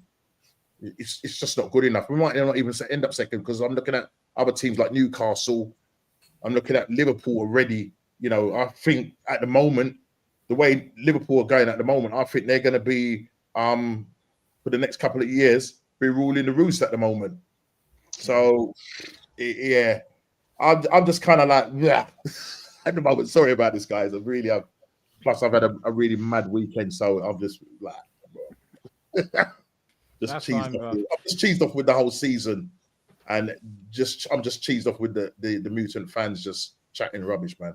That's fine. I mean, comment here from the Face Jack said this is pretty much in a nutshell here. Gen Z have infested the fan base since 2019. They're one of the biggest issues. Look at Babs, Rory Talks, Crap, etc., and other content creators with huge followings. Big up the ones who aren't mutants. Well, there's 7 of us on the panel here, and I'm sure none of us are. So, no, big up to you, They're not serious, guys. They're not serious. You know, I was watching Igal today on one of his shorts, and I'm thinking, you're just there to just create content. You don't even know what did he say? Yeah. He was talking about how, you know, he feel like crap and I'm giving Arteta he's saying he's blaming it on the club. You know, they should have bought a striker, they should have done this, they should have done this. I'm going for the major trophies. We have to win the major trophies. You know, I don't want to accept the Carabao Cup, I don't want to accept the FA Cup. You know, the same old rubbish. You know what I mean? It's just like, you know what I mean, mutant acceptance it's just like, I'm tired of hearing rubbish coming out of these guys' mouths. But Arteta told us he loves this team. Yeah. He's going to spread the goals about. He loves the team. That's Rashid. He's in love with this team, guys. He's so much in love with it. He's in so much love. I just love this team. Exactly. Arteta is spreading other things around. Like, that's what he's fucking on. Let's be honest. Like, it's a madness, bro. It's a madness. That's wild. We know what this guy is on, bro. Coming from squeezing the lemons and all of that. Pause. You know what I mean? Like, it's an absolute joke. But what you're saying, Norm, is absolutely spot on. It's absolutely fucking spot on, mate. It's just like, there's only so much Berta can do, and then with the players that we've got, you know, we know this manager ain't gonna do shit, right? So then, like, and then you have all the, you know, the Roy Talks bollocks. You have the Igal, you have the Bavs, etc. Right? Yeah. Absolutely, they're doing it for clout. Whereas us on here, we actually care about this football club. Like, we want us to succeed. You know, we're not here to get sponsorship deals. We're not here to make our debuts on fucking Sky Sports and TNT and that, because they'll probably end up doing some shit like that at some point. But it's mainly Sky. We know what the crack is. Pause. So at the end of the day, like, there comes a point where this shit has to end. And I've said this before. I do believe in the football gods, and the football gods have had a lot to say this year. They've had a lot to say, and they are punishing us. They're punishing Arsenal Football Club, and rightly so. We don't deserve it as fans, but the football gods are looking at us as just like, you're a disgrace. You deserve nada, and rightly so. And when you have Tottenham winning, tell me I'm lying, people. In the chat, you guys tell me I'm lying. The football gods have spoken. And trust me, if PSG win the Champions League final, you know what them fucking Arteta lovies are going to say next? Oh, but we lost to the Champions League winners. That's another one to the list machine. I forgot that one. Let me write it down. It's the same with Newcastle, bruv. But we lost to the winners. Two that won it. Oh, man, seriously. Oh, man. Exactly. If Spurs don't want to win a Super Cup, man, jeez, man, that'd be 5 years. Oh, mate.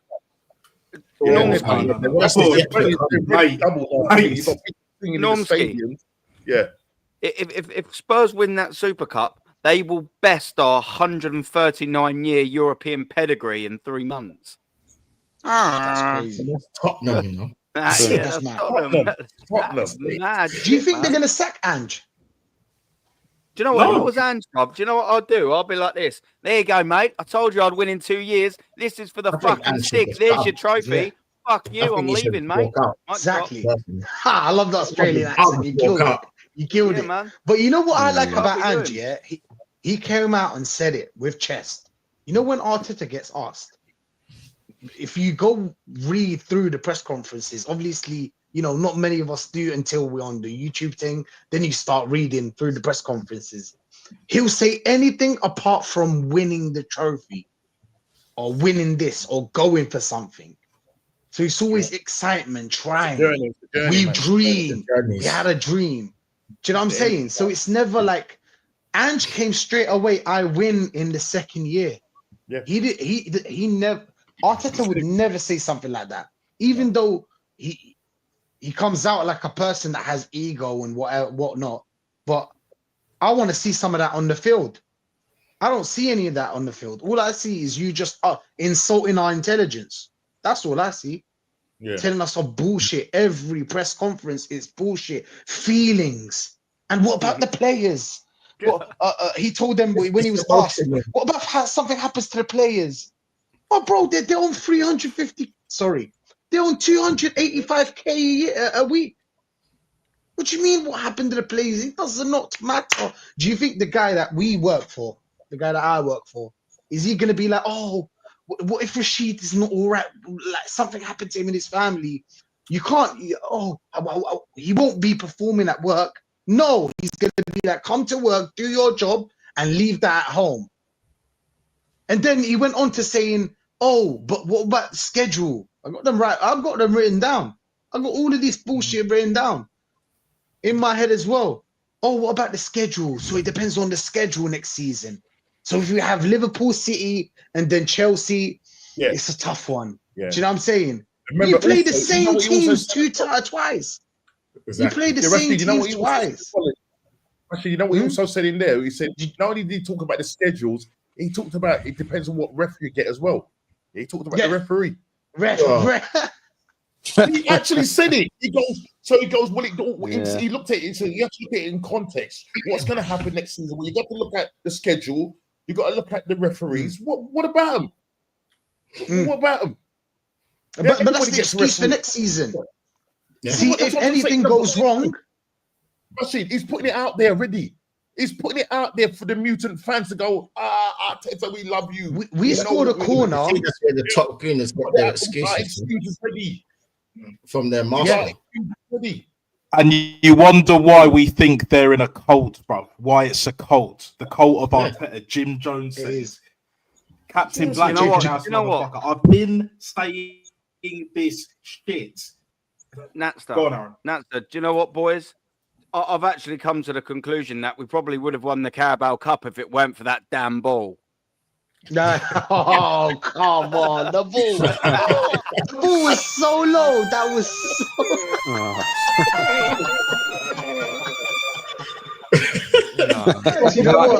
You're not having that, Aaron. You're not having that. I forgot about the ball, yeah.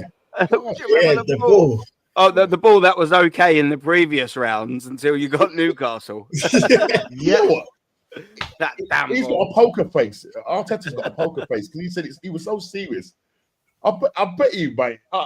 Honestly, he's taking. As long as he gives something for the fans to talk about. So the ball, the injuries. Do you know what I'm saying? The schedule. You know what it is, guys? He's like a journalist in manager form, basically. Yeah. Give him something to talk about. Storyline, isn't it? Yeah, giving us a story. Yeah, he's a so we might think, oh, maybe it's the ball.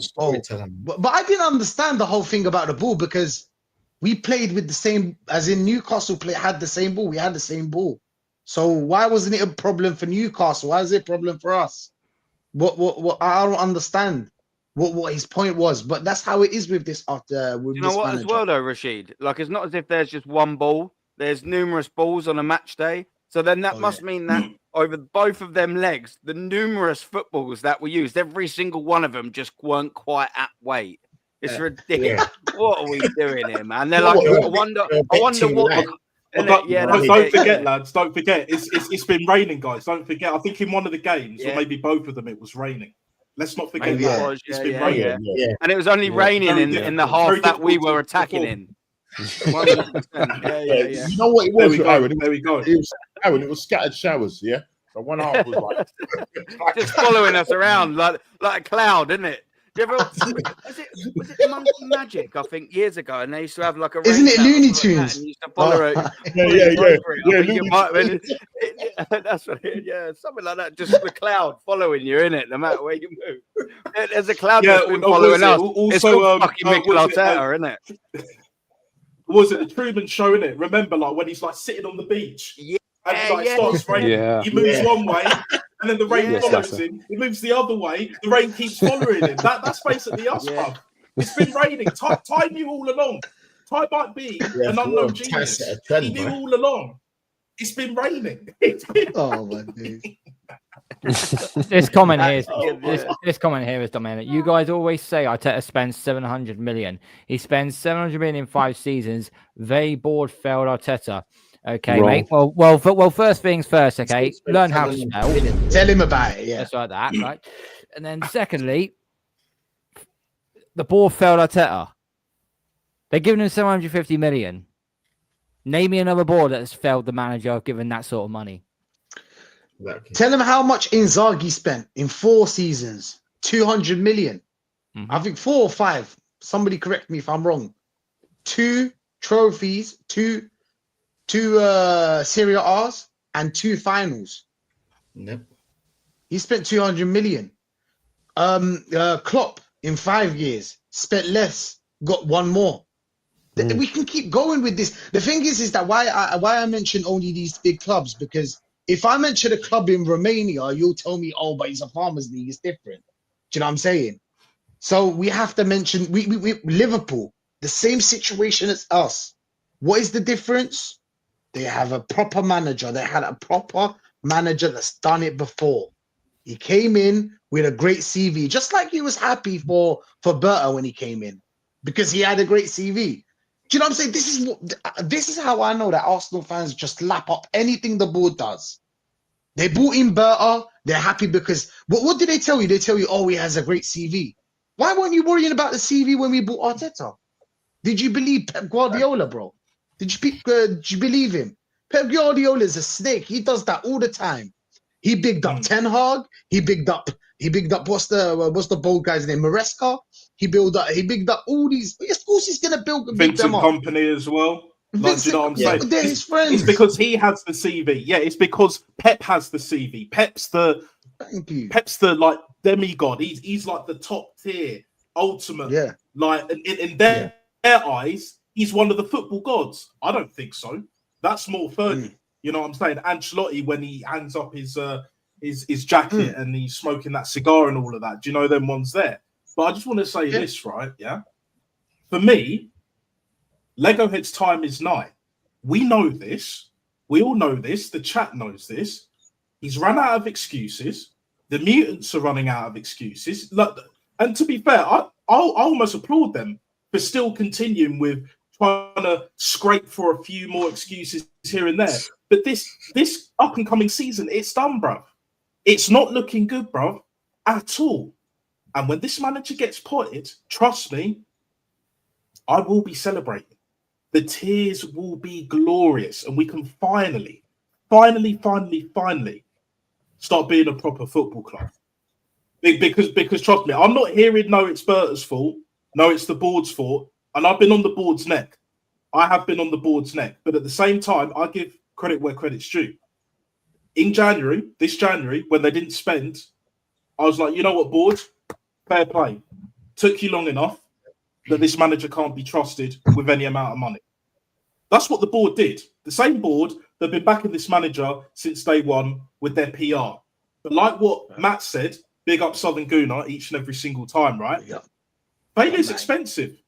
Absolutely spot on. Facts. Failure is expensive. And Josh is realising this. He's realised this recently this year. And after watching the ladies do their thing, you know, we've been winning trophies at was it under 18, under 16 level and all of that. Correct me if I'm wrong. You know what I'm saying? It's almost like down there, every single age group plus the ladies are winning, but the guys aren't. The men's team, the first team, whatever, yeah? We're not winning. We bear the brunt of the banter era, which is still here, by the way. Which is still here. So we're basically at the crossroads now. The football gods are there.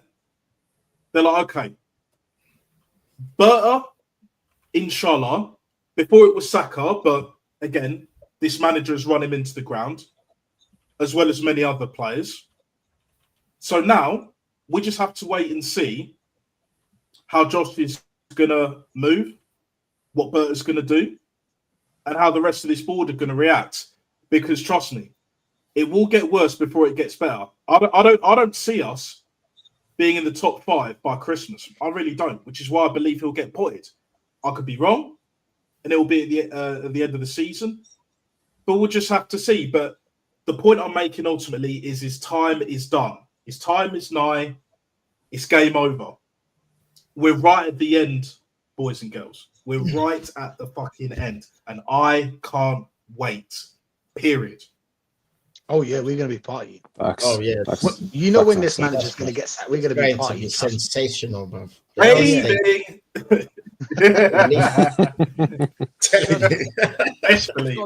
Just got to go through a few star chats to go through. Aaron, you did get a super chat from Sue. Big up, gents. Hit the likes and subscribe. People. Yeah, hit the like button and subscribe, guys. Everyone's links is pinned in the description. I believe Aaron's is in the title, so make sure you guys subscribe to all the man down at the bottom.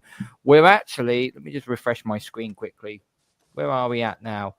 We're 38 likes, guys. I want to get to 50 by the end of the season. So smash that like. We get 50 likes. We're also 13 away from hitting 500 subs on this channel. So let's go. There's 223 of you on it. Surely there'll be 13 of you that would sub to this loser. Anyway. 13, bruv. Hold on one sec, Cole, man. Come on, chat. World-class chat. Bruv, we're 13 and counting down, man. Come on, guys. We can do it. We can do it, guys. Come on, let's freaking go, guys. Come on. Brother Cole, come on. We need the connection, guys. We need the connection to get the likes up. Get the likes up. Energy, guys. Energy. Squeeze them fucking lemons, mate. You know what I mean? Squeeze the fuck out of them bastard lemons. Come on. No, you're a pioneer, Aaron. You're We're absolutely that pioneer. close, guys. We're that close, guys. Static, I know you got a bounce, mate. Thank you so Small much for coming on, margins. bruv. It's much Small appreciated. margins. Thank you so much. Big up, Static, brother. Big up, Stag, man. We got started. Big up. Big up, Stack.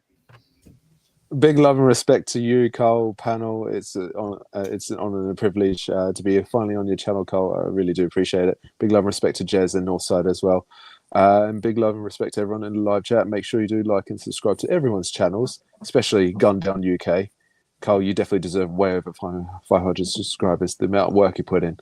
I also want to say if you can find me on social media, I'm on Instagram, which is static__5.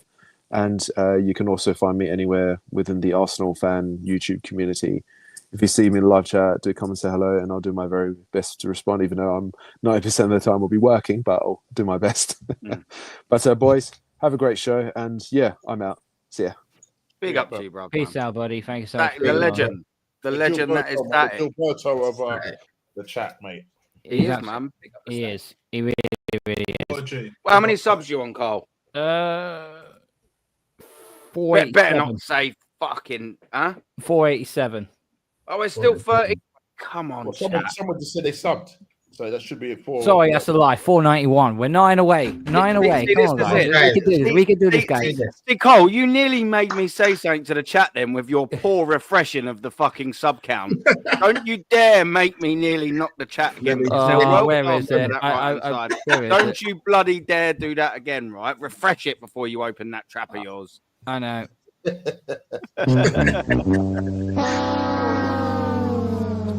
That's my own doing. Hey. So this is a start chat. If we get a new manager, then have to start from the beginning again. So think he deserves one more year. Well, it proves that it doesn't take time for a manager to come in his first season with the squad that failed and actually go on to win it. There are too many prime examples as to why. You know, I'll give you one prime example. Paphos FC in Cyprus. They were first put together in 2014. They won the cup last year, and they just won the league this year with the new manager. Yeah. And who's their manager, Carl? Who's their new manager? Or who's their manager either way?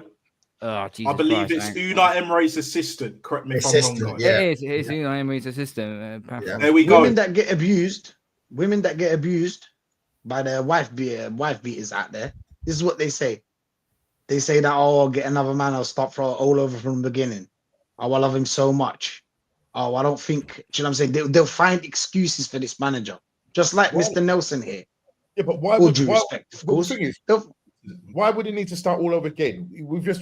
Because they don't believe in winning at the sort. They believe in faces. They're lying to themselves. They're lying to themselves. What did Conte do then? What did Conte do with Napoli? Listen, how many teams have changed managers and won a title? What's going on here? Juan Carlos Caicedo, he's called. Juan Carlos Caicedo. Yeah, that's the one. Mm-hmm. Yeah. People are frightened. It took Oliver Glasner 2 years. Why? Yeah, it took Oliver Glasner 2 years at Palace to win an FA but they'll Cup. tell you Arteta won the FA Cup. That's what they'll tell you. They'll tell you about his first, not even full season. So that gazumps their argument right off the bat. Kills their argument. Yeah, why didn't he keep winning? The process.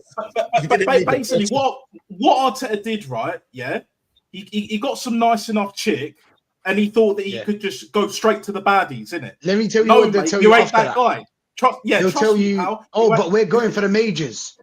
We don't want the FA Cup and the Carabao Cup and the Europa League and the conference. We want the majors.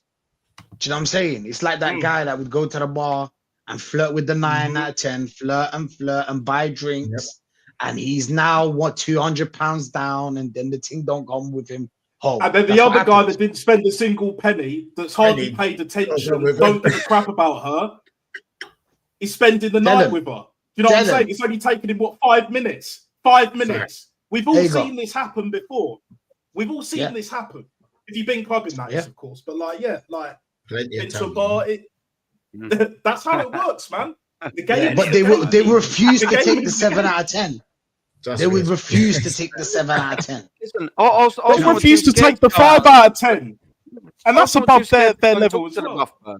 They're too scared. They see the top chick looking over there, Arsenal, and they're like, "Oh, we won't have a little look. Oh, we won't have a little look." They're coward. They never go and talk to her. Bruv, do you know what? I've been fucking told no so many times. I've been slapped round the fucking face. But do you know what? I've also got in their knickers every now and then as well. Hell yeah. I picture that as well, Aaron. It's so good, but I like hearing that as well.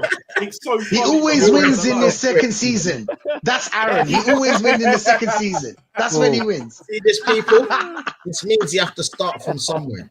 You know what I mean? Yeah. You have to start from Normski's somewhere. But apparently we have to start from scratch, guys. Oh, Aaron. That's what he's thinking. Oh, Aaron. Oh, fucking love Normski, man. Big up. Oh, crazy. Absolutely crazy. Inzaghi inherited a better Inter Milan team, while Teta is the opposite. That's Should debatable. we go back to that? That's debatable. What about Klopp? There you go. There we go. Yeah. Wind me up.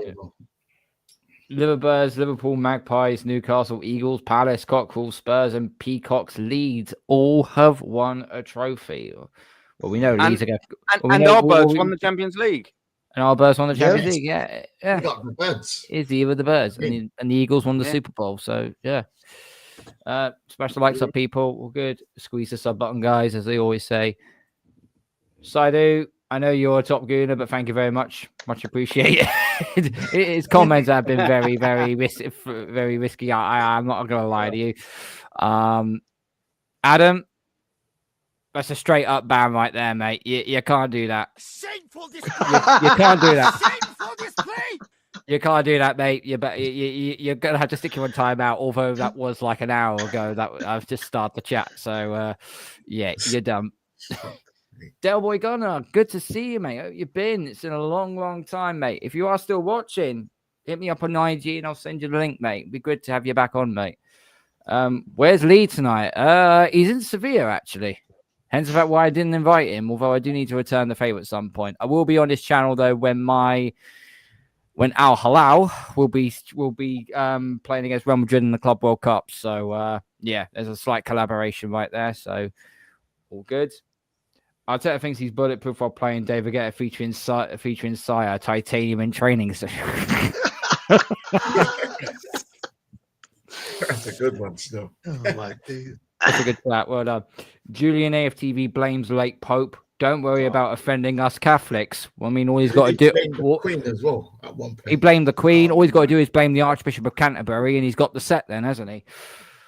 Hey, he's fully in the Arteta matrix, bro. Oh yeah, fully there. completely fully. If I didn't support League Gunner streams and all you gentlemen, I would really be enjoying hashtag Arteta forever, but you guys don't deserve that. Clowns like a gal and Baz and Rory make AFC easy to hate.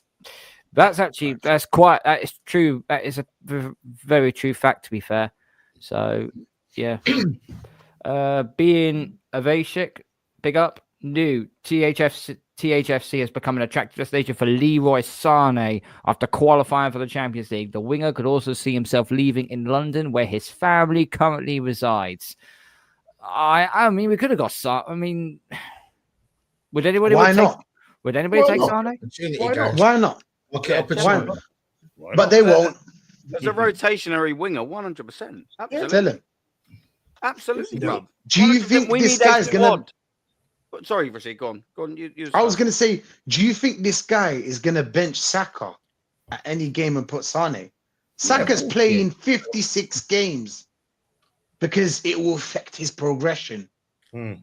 So you'll never get a right winger. I don't know where you would play Sane, but if the question is, would you take Sane? Yes, I would. I would. Yes, I would. Yeah. Is he for free? He's for free, right? Free. He's free. Market opportunity, guys. Market opportunity. Market opportunity. He hasn't done too bad. Market opportunity. We need a squad, bruv. We need a squad. It's as simple as that. There's no escaping it. We need a squad. And guess what? Do you know what I'll be doing? Unpopular opinion, but I don't think it will be amongst all of us. I'll just rip up Gabriel Jesus' contract. There you go. There's 15, 20 million. Fuck off out of this football club. I'll go get Jonathan David, 100%, and reset. Hard reset. Whatever you do with Havertz, maybe you'll have to find it to be a little bit difficult getting that wanker out. But the point I'm trying to say is get Gyökeres in and go get Jonathan David in. All of a sudden, for 75, 80 million. You've just refreshed your whole striker department. And guess what? If Jonathan David don't work out, you can sign him and sell him and make profit next bloody season. It's not difficult. Another one I'll add, Aaron, is Tomiyasu. Tomiyasu, his contract needs to be ripped up as well. We can get Jonathan Tah on a free, another market opportunity. When are we going to start signing free signings again? Even just to bolster the squad. They don't have to be first team quality. You know what I'm saying? But as long as they're good enough, and all those players that I've mentioned, Aaron's mentioned, you know, we can all mention, they're good enough. And our squad is thin. Again, that's another excuse, guys. Of course, we've got a thin squad. Well, whose fucking fault is that then? With the thin squad, isn't it? The Lord and Savior, of course, the Lord and Savior that these fucking Arteta lovies worship, drinking the Kool-Aid and that Jim Jones settings. Like, end at some point. It's like funny, but not funny at the same time. I'd find it more hilarious if Tottenham didn't win nothing. But at the same time, regardless of that, like this season, and even Arteta knows, did you see the look on his face when he was sat next to Josh Kroenke at Southampton? Yeah, that look told me everything. Everything. It's closing in. This upcoming season, he's done. He's done. He's not getting another season. No. He's been isolated. Yeah, they've got rid of Jason A2. He's been isolated. That's what's happening right now. Yeah, and he's just going to be the only one in that corner. And man is going to be walking up. Bert is going to be walking up. He's going to be in the corner just getting. Yeah, no way I'm going with this one, isn't it, people? Yeah, go in that drawer. He's going to go in that drawer and go, all right, which one? The thin one? Hat one? Which one? Which one do you want? Yeah. Let's do this, lads. I'm gonna take a leak. I know Rashi will be the first one in there, bro. Oh, yeah. I'm dealing with this. Big up to Rich99 Arsenal. Big up, mate. Big up channel and Pat. Windows opens 1st to the 10th. In that time, I want striker and winger signed. Been 3 years. When opens on 16th, I want another attacking player and then more signings. Big up, Rich. Big up, Rich. Hope you're well, brother. Hope you're well, mate. We had a dream. Sorry, just go back because I thought at first that window, that little window from is it 10 days, something like that? Is it 10 days? Yeah. I thought it was only open for those that are playing in the World Cup, mate. I think it's open generally to everybody. Is that right? Is that right, or is it only open to those? I don't know. Those teams that are playing in the Club World Cup. I thought when I read it, I'm not sure. Those teams that are playing in the Club World Cup, but I might be wrong. I'm not sure. Yeah, I really don't know. John Joss put the Europa Cup is beneath us. Yep, that's what all the top gooners have been saying, but whatever. Yep. A club what wants to win now would not even take a, in brackets, potential player like Sesko into consideration. No centre forward in 3 seasons. You would get the best. Now the best is Isak, but won't happen. Get Gyökeres. Facts. Absolutely spot on, Rich. Absolutely spot on. And another super chat for Aaron by AK. Big up AK. Aaron, my stellar brother. Thank God the season's over for me. Here's the money. Go get yourself a pack of 4. I will. Bless up, bruv. Bless up. Do you know you get the that I've seen it on there, yeah, like Hooks does it, yeah, and he's like, oh, buy me a Stella. Or buy me a coffee. I'm sitting there thinking of making my own website. Buy me a Stella. I'll just sit here and get fat on stream and just sit there. By the end of the evening, I'm like, fuck off. just swearing drunk on the thing. I think that's it. Buy me a Stella and just watch me get steaming and embarrass myself. As long as it brings in the money. I'm joking, of course. I'm not. I'll do it for free. Don't worry, I'll do it for free anyway. You've let it all out, Aaron. You've let it all out. Money. I'm just Arteta. Just give it to me. Nah, big up. Come on, AK. You know, big up. And I will. I've got the fun for the green screen going on. But he said to me, go buy some beers. And do you know what? I will. I just won't drink drive. I'll walk to the shop. I'm not about that life. You know what I mean? I'll walk. Or I'll stagger. Don't worry, mate. I'll do that for you. Big up to you, AK. Rashid, there's a question here from Fabo. Quick question for Rashid. Do you think Leeds coach had a better season than Arteta? I guess when you think about it in a football kind of mind, yes.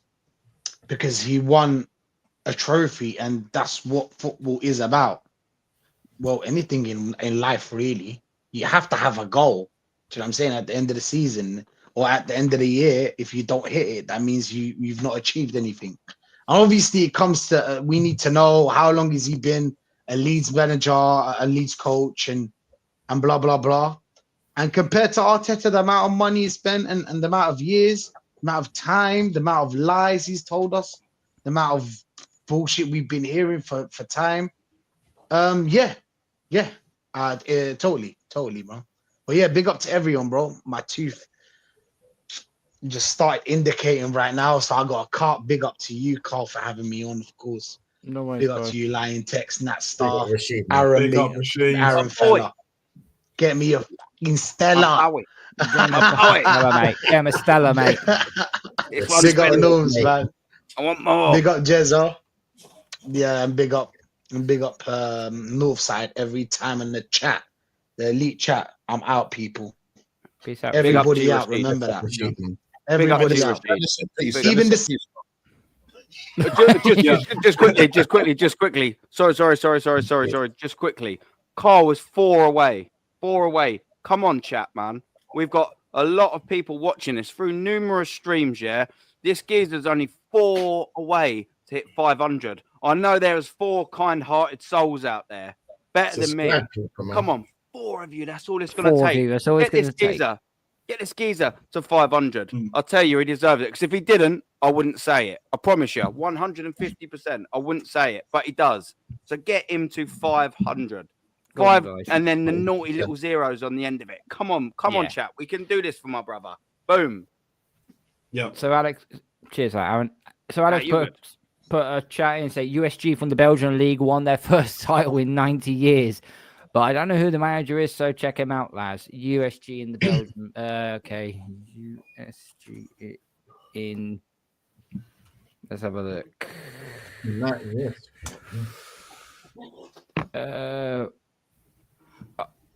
Oh, okay. Royal Union Saint Julius. I'm sorry if I've probably fucked that name up royally there.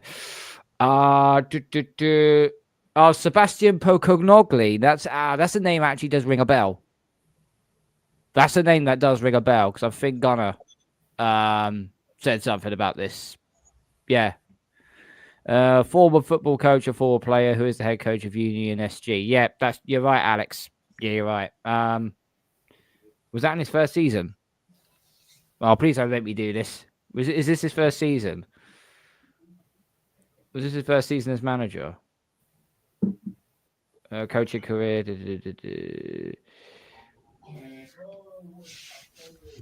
Just having a look in his debut season as manager, guided you into. Oh, for fuck's sake! It was in his first year as well. Oh, I think that's enough.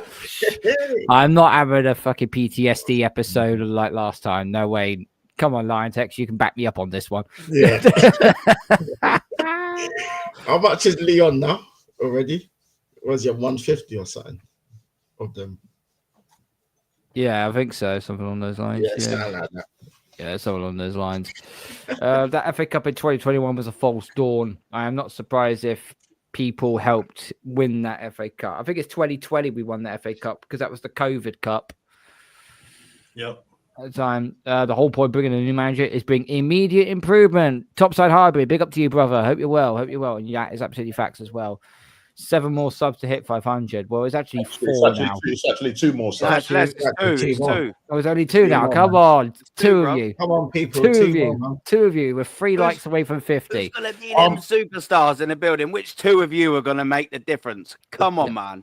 Which one of you are gonna be the superstars, or 2 of you? Come on, boys. Only Okay. 2 people. Only 2. Napoli get a new manager and he won them the league in his first season. Yep. What's that Harry Enfield going on? That's a Harry Enfield. Yeah. I watched telly in the 90s. Yeah.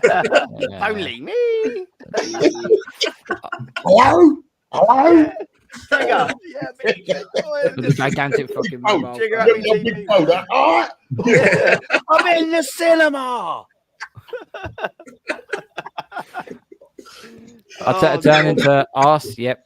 He did. Conte inherited a disjointed We're doing Napoli this- side we're that doing lost this to get Kavit. run down to 500. That's why we're doing this, mate. We're doing I this. know. Conte inherited One more. One more. One more. Numero uno. One 499. One more. Who's the lucky one, man? Who's Who's the gonna lucky be the one? lucky Come on, one? guys. Who's going to be lucky the one? difference maker, guys? Who's going to be the Who's difference gonna be maker? the Who's difference Who's going to be the Come on, lucky one? guys. Yeah. Conte inherited disjointed Napoli side that Done. lost. We done it? Ooh. Yeah. We done it? I No, think he so. ain't. What No. you say? Someone's saying done. Someone's unsubbed. Who's taking the Someone piss? said done. Someone's unsubbed. Someone said done. Oh, Anyway, they do this as a wind up, I'm sure. 499 people just unsubbed. Con- You cheeky so and so. yeah. Here we go. We got one back. Okay. 99. All right, yeah, someone was having a wind up. Conte inherited disjointed Napoli side, lost Kvaratskhelia, Osimhen, and won the league against Inter and Atalanta with a limited budget. Conte is a G because he lands it. Yep, pretty much everywhere he's gone, he's won a league. Well, nearly everywhere anyway. Do people pay attention? You think Arsenal squad could win the FA Cup and get Champions League football? Well, I think they can get the squad's good enough for Champions League football, but that's really about it. no, Is just about. this team good enough to win a cup? It should be. No, But what are we hoping for? Luck of You know the what? draw? It's not. You know what? It's not a bad team, you know. Because I'll tell you what, Inzaghi could do a lot with this team. I'm serious. They can do a lot with this team. Right? It's just Arteta. He's just not a good enough coach. You know what I mean? Exactly. It's just not. You know, the team's not bad. We've got a half deep 11, yeah, but our squad is terrible. Yeah, you know, because when you look at the bench, you know what I mean. You're just thinking, yeah, that's why Arteta doesn't even go to the bench, and that's why we're in the position we are, where we got players running to the ground because he doesn't trust those players because of his talent ID. And unfortunately, yeah, Berta needs to sort this side of it, get that squad built so that we got quality players coming off that bench and making a difference. Yeah. Yeah. You know, no scrubs. I don't want to see no scrubs now. Yeah, no scrubs. No. Definitely don't want to see any more scrubs anymore. Yeah. Where is Nope. the chat we got up to now? Big up Aaron, new from TG channel. Oh, True Yeah, big Guna. True Guna. Is Yeah, that True yeah. Guna or Yeah, no, Yeah, it is. I went on this earlier. He's doing something on there. So I said to him, give me the link. And I went on his and had a little chat with him. He's a nice guy, isn't he, old Josh? Big up to him and big up to the geezer who followed us over, man. And sub to Cole if you haven't, geezer. He's one away. Yeah, big up. Nat, man. Nat Star? I hear you got a bounce, brother. Yeah. Thanks for having me on. Big up to everyone on the panel, Liontekz, Aaron, Big up, Norms, man. Rashid, who was on earlier, Northside and Jez, absolute fucking legends. Have I missed anyone out? Arteta. Yeah, but big up to each and every one of you. The elite, yeah, the elite world class chat, the elite world class chat. Big up your damn selves each and every single time. Yeah. In a way, bro. In a way, I will be streaming tomorrow night, so if you want to check it out, I'm sure if a few of you guys can make it, I'll be streaming at 7. So let me know, and then I'll invite you to the stream. No problem. You guys are welcome. So big out. I'm going to rest after a slightly heavy gym session today, and Arteta how. Big up. Big up, mate. Make sure you like and subscribe to Nat Star. His link is in the description down below. So go check him out there. Let's go for Rafael Leo in AC Milan. I believe I spelled his name right. No. Sorry, no. Rafael Leo I've known too long. When he played in the Champions League against Tottenham, I was watching him very closely. He was bang average, bruv. Bang average. Yeah, know that. End product, not that brilliant. Okay, Lazy. no, He's lazy as well. He is lazy. Yeah. We just need smart signings. Yeah, he's not an Arteta player. He's definitely not an Arteta player, man. Yeah, he's not track back. Another super chat for you by Suge. Had to rewrite my super chat as Aaron said. My thoughts about David. He's free. We need depth. Sell Trossard. Repurpose his salary and pay out Jesus. Can I ask a question on that Trossard thing? Go for it. 501, bruv. 501. Are we there? Are we there? You are, bruv. Fair play, brother. Big up, man. big up to chat and big up to Carl, man. Wow. Carl, you're chatting rubbish. I'm unsubbing, mate. Not really. yeah, that's it.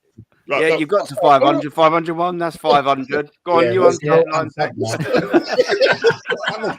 No, but seriously, you know what is this Trossard situation? Yeah, is his contract staying the same in terms of the length of his contract? And are they increasing his money or are they decreasing it? I'm just a bit confused. Someone said that they're increasing the money, but the contract was still the same. So I think he's only there till 2027. Is that right? Was it 1 year? Is it? Is it 2027? They're not increasing his. How long is he there? How long is he contracted at Arsenal for? Is it till 2027? Trossard, now it's next year. I think. Right. So are they just doing it till next year and increasing his wages? Was that the case? I think so. Another year with another year on top. Yeah, I'm sure it is with a possibility of an extension. That's what I've seen. But okay. Yeah, I heard it was like an increase on his pay, that he was going to get an increase, but his fee would just stay the same. He wouldn't. They weren't. He's only got a year left originally, though, Norm. So I think they're adding another year with the possibility of another year. Right. Yeah, which would be smart if they're going to keep him. Is that a good move? What do you reckon that? Do you know what? I don't think it is a good move because I think if you was to sell him, you get what, say 20 million, 15 million, whatever, there or thereabouts, give or take, right?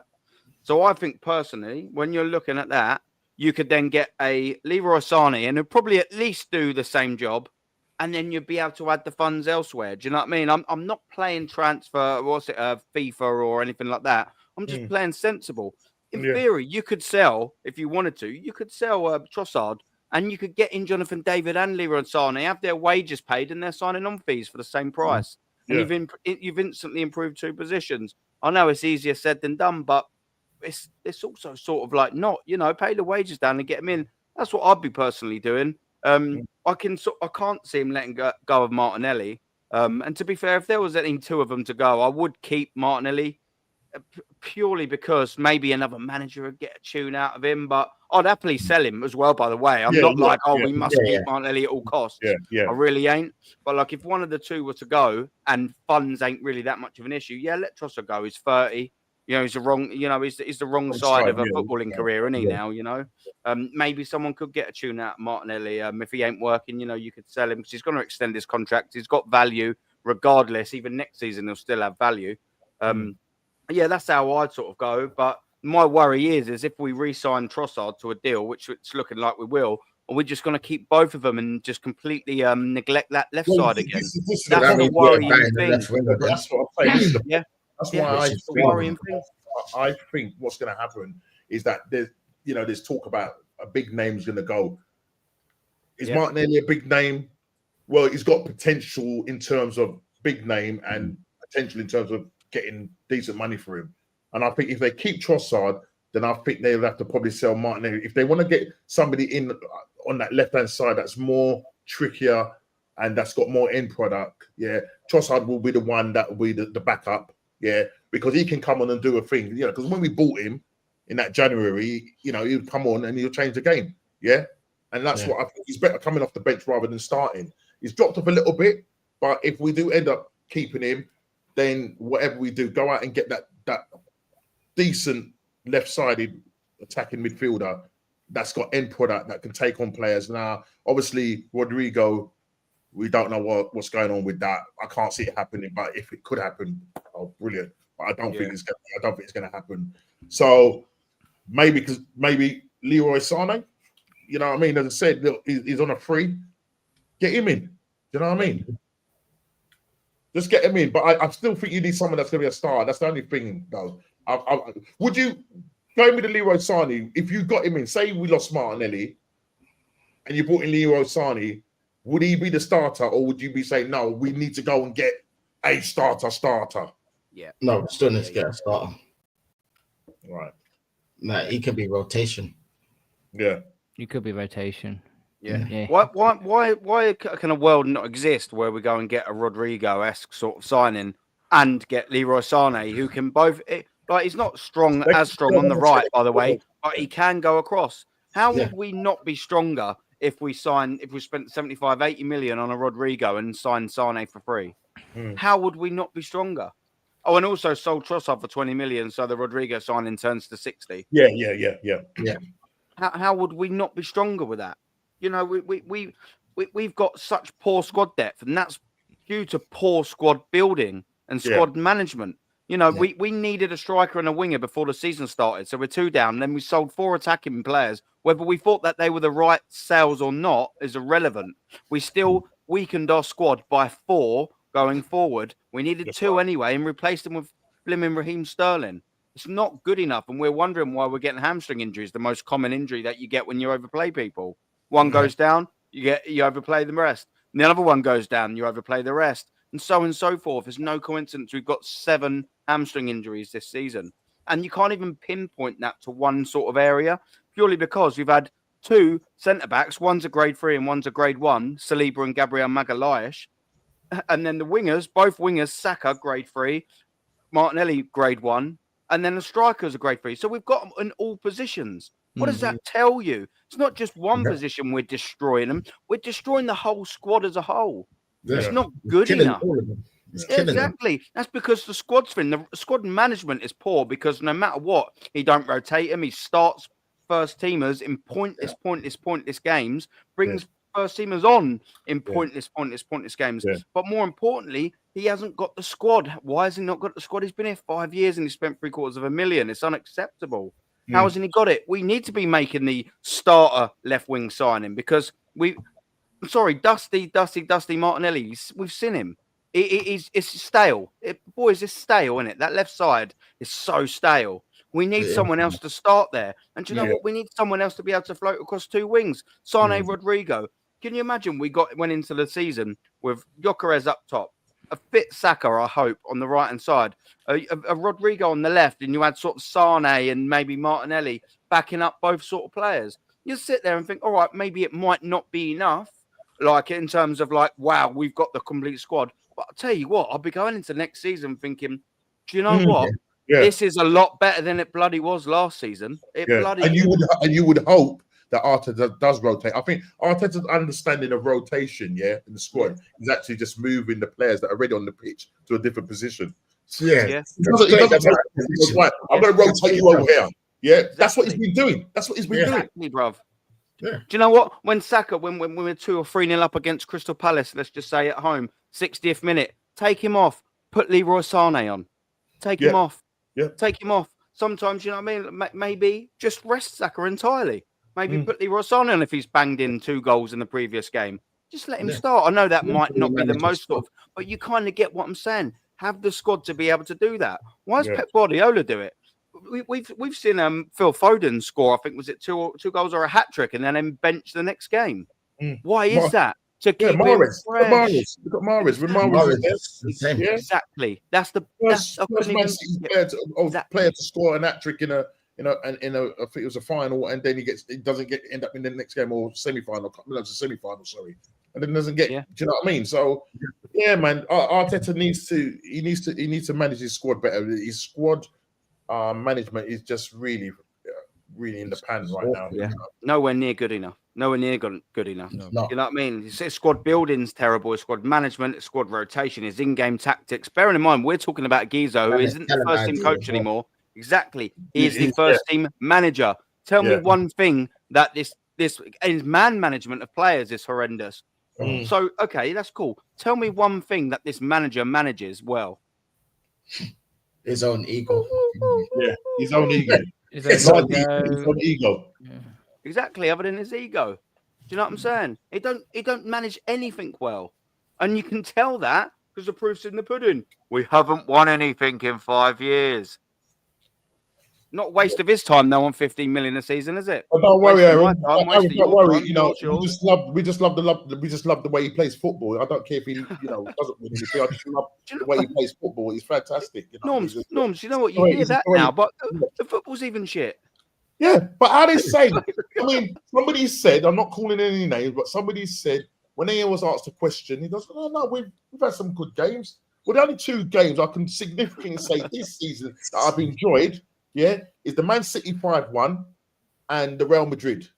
Yeah, That's the only thing that stands out and say, yo, we're Moments FC people. Yeah. We are Moments FC. Yeah. Right. The other games, you look at them, we weren't good in there. We were good for like 20 minutes, but then we struggled. So the only 2 games I can say, yo, we stepped up was the Real Madrid game over 2 legs, and or shall I say 3 games, then you want to look at it, and the Man City game. That's it. Funny you say that. Funny you say that, because they're also the only 2 times I've left the Emirates Stadium somewhat happy this season. Not coincidence, is it? That says it all, isn't it? And you've got to remember that was not the final, people. Yeah, that was the quarterfinals. Some people used to think that that's the final. No, that's not a cup. That's not a trophy. You had now PSG to deal with. Yeah, and what happened? You bottled it. There you got clients. You bottled it. Did. AK sent you another super chat, Aaron. I apologize to the panel for making you even more sad. My club just got 3-4 deals done today. I'm happy we're moving as a serious club. Well, that's Man City in a nutshell. That is Man City in a nutshell.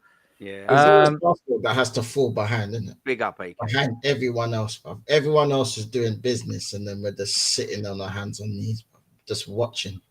Yeah. Even Man United, the season they've had, Man United they've had Cunha. They're getting Cunha and all of these guys, no matter how, bro. And what are we doing? Oh, bro. It's my birthday. Can I get a shout out? Well, happy birthday, mate. I'm not saying your name because I'm too smart to be caught out like that. Got a cracking name, but you got to be quicker than that to catch me out, mate. I'm not smart or quick. What's his name? Don't say That's what happened. That's what happened to our club. Doc Steven's put, is this a call-in show? It's not a call-in show, Doc. Probably even another 35 minutes before we close out. If you want to come on, what I will do is I'll put in the actual chat. I'll put my Instagram link. Follow me on Instagram, and if you follow me, I will send you the link to come across if you so wish. So hopefully you're still in the chat. You also a question for the panel: why haven't the mules been defaced yet? Amp up the volume. That's a good question. A very good question. I don't know. I can't answer that. We've had, man. Terrible. When is he gonna get that bad that they're gonna deface them? When? How bad is it gonna just Cronkies? Just Cronkies. I think just Cronkies. I heard just Cronkies. Someone spend some effing money on under that a little while around December time in the window. Not fully. Yeah. That'll happen soon, I reckon. That will happen. What game was that? Why they did that? That must have been. I can't think. But I'm sure it was around that time. It must have been in the January, give or take a few days either side of it. Yeah, it must have been. Yeah. Can't get it now. There we go. Everybody is a lemon at Arsenal. Yeah.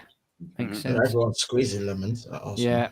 We are squeezing lemons. Hamstring FC, 800 million bottle jobs of London. Yeah. That's what. If we do reach 1 billion, we'll be billionaire bottle jobs. Definitely. Yeah. We'll get to the billion, 100. And we are bottle jobs, 100. Yeah. Sorry, Carl, I wasn't sorry. No worry, Bob. If you have, thank you very much. It's much appreciated. Fixed bench. Yeah, it's only fixed when you need to use it. It's only fixed when you need to. Why can't we keep Martinelli and get Sane and get a good right winger as well? Yeah, why can't we? Does that mean Martinelli starts?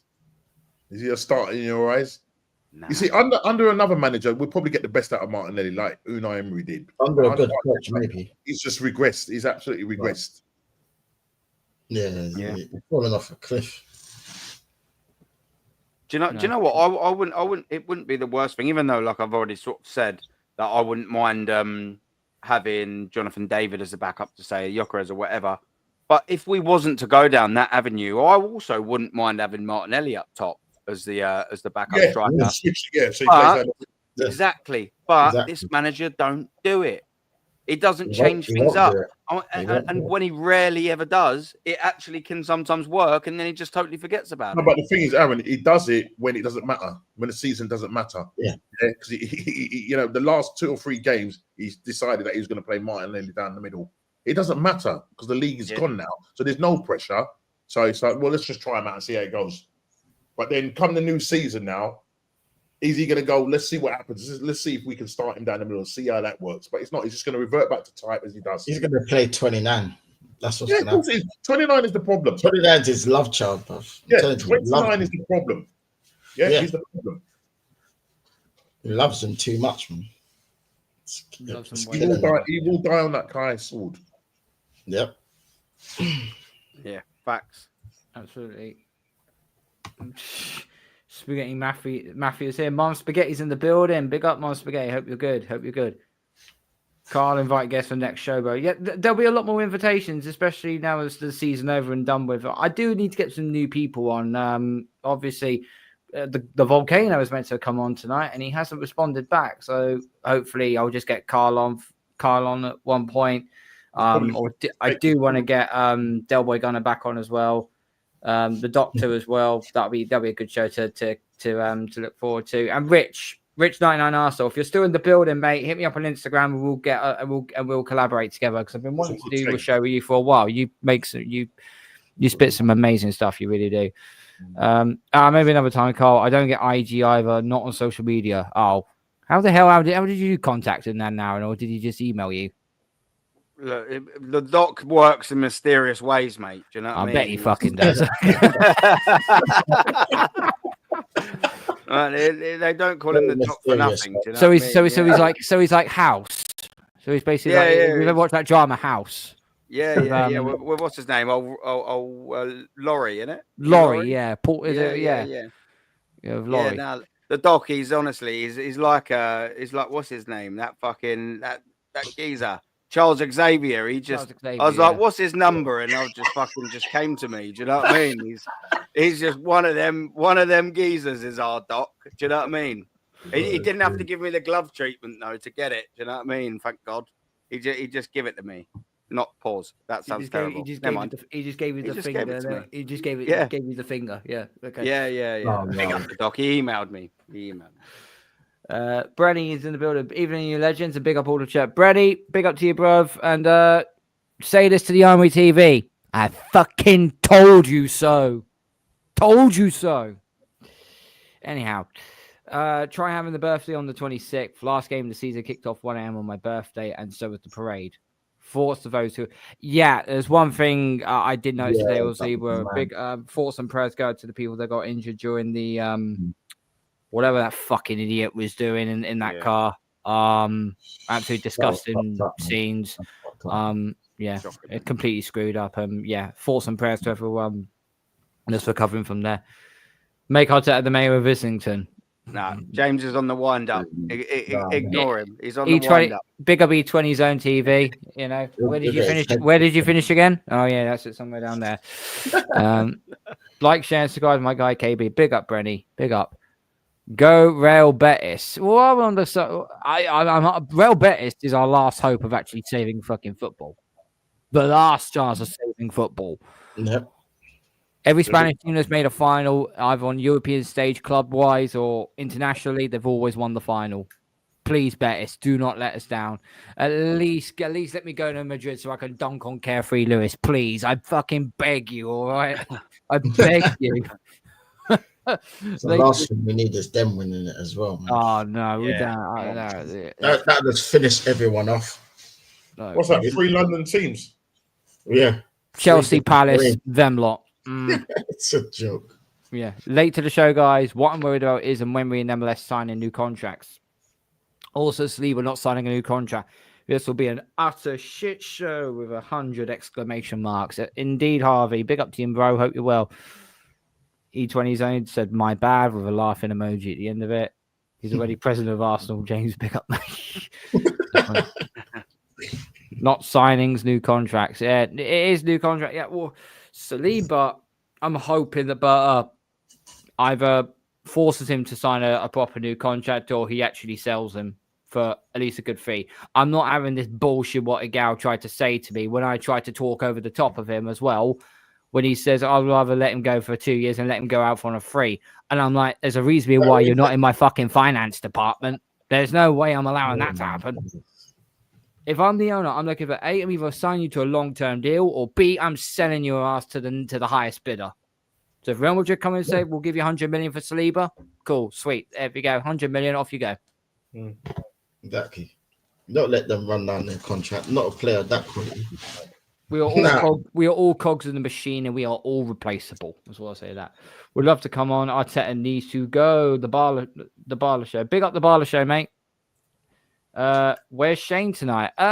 He's not good, mate. He's got an issue with his back, hence the fact why he's not been able to come on.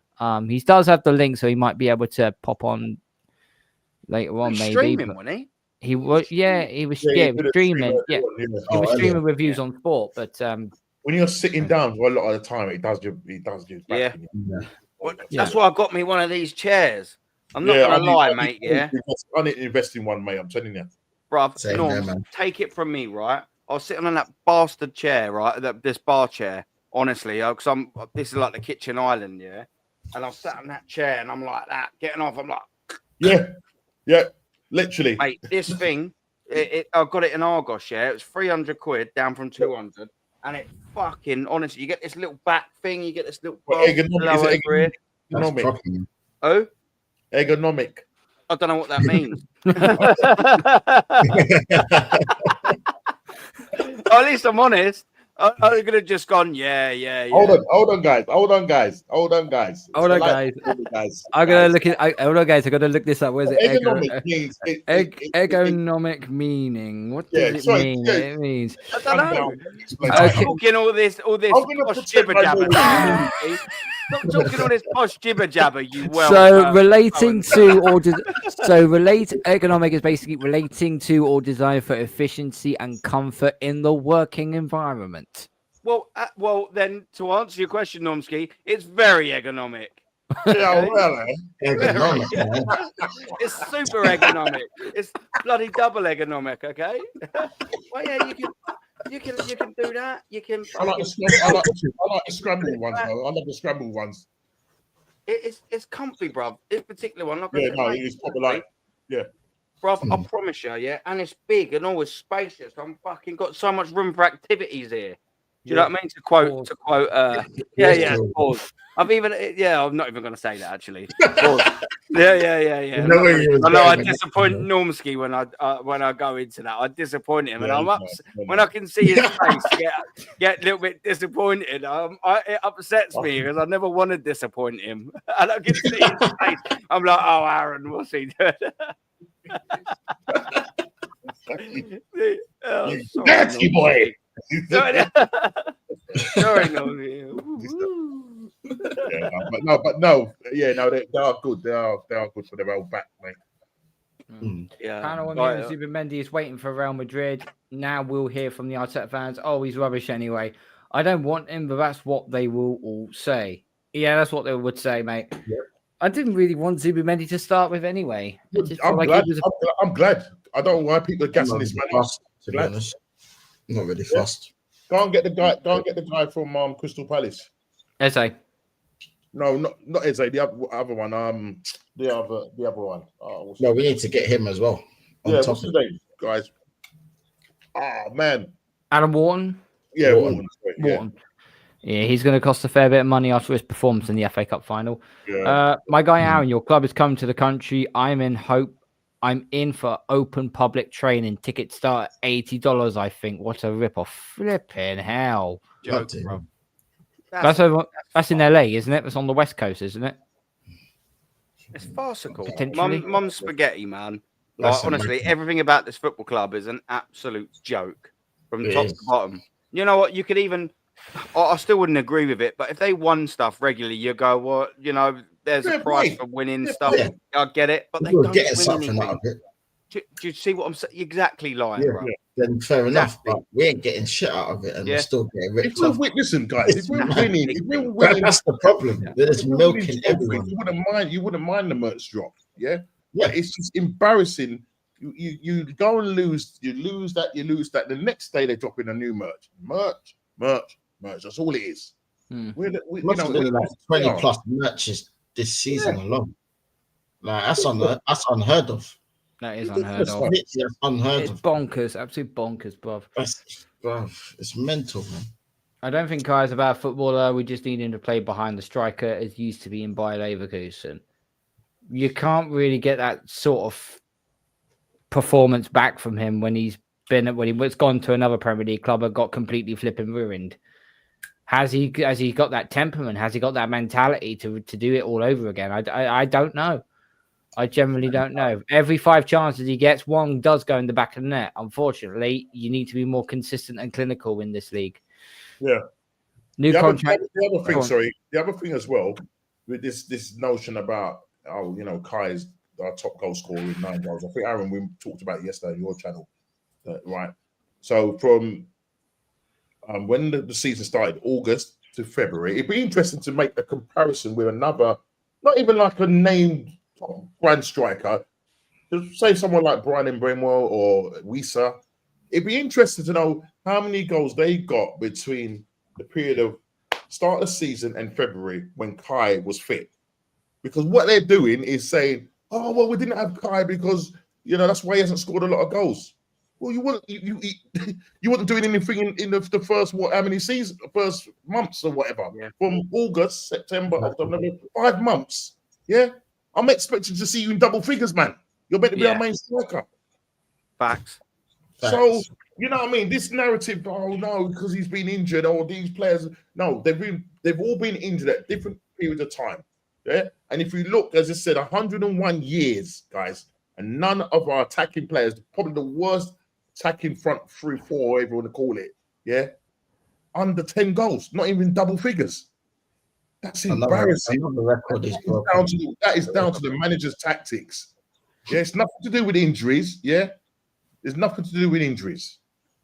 Thank you. Yeah, absolutely. Inarguable. Absolutely. South African Eagle is the definition of a brown noser. It wouldn't surprise.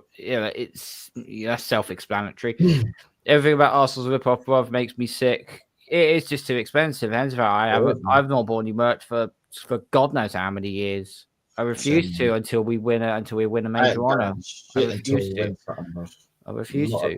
I will be honest. I do like the new away shirt, but it's like the alternative one, which is the blue one. I think it is. I could be wrong, but no, not until we win it. Not until we league. If we win the league or the Champions League next season, then I might consider parting with some money.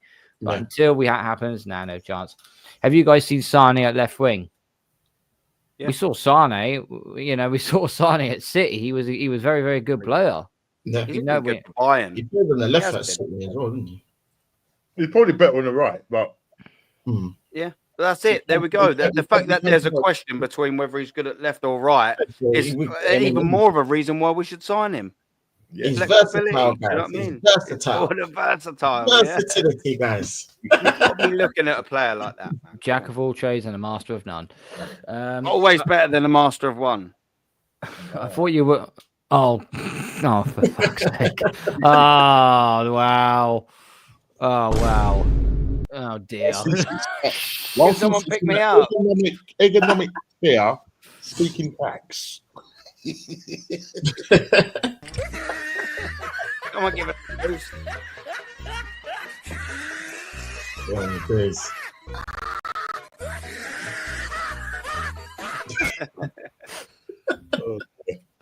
I'm a good sport. You're a good sport, but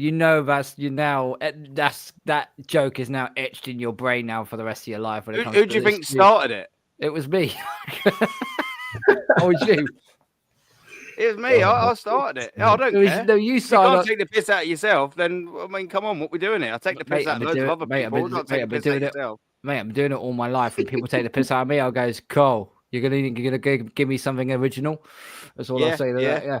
Science and maths combined. Aaron, can you confirm that you were the 4th and 9th somehow popping up on Lee's X page? No.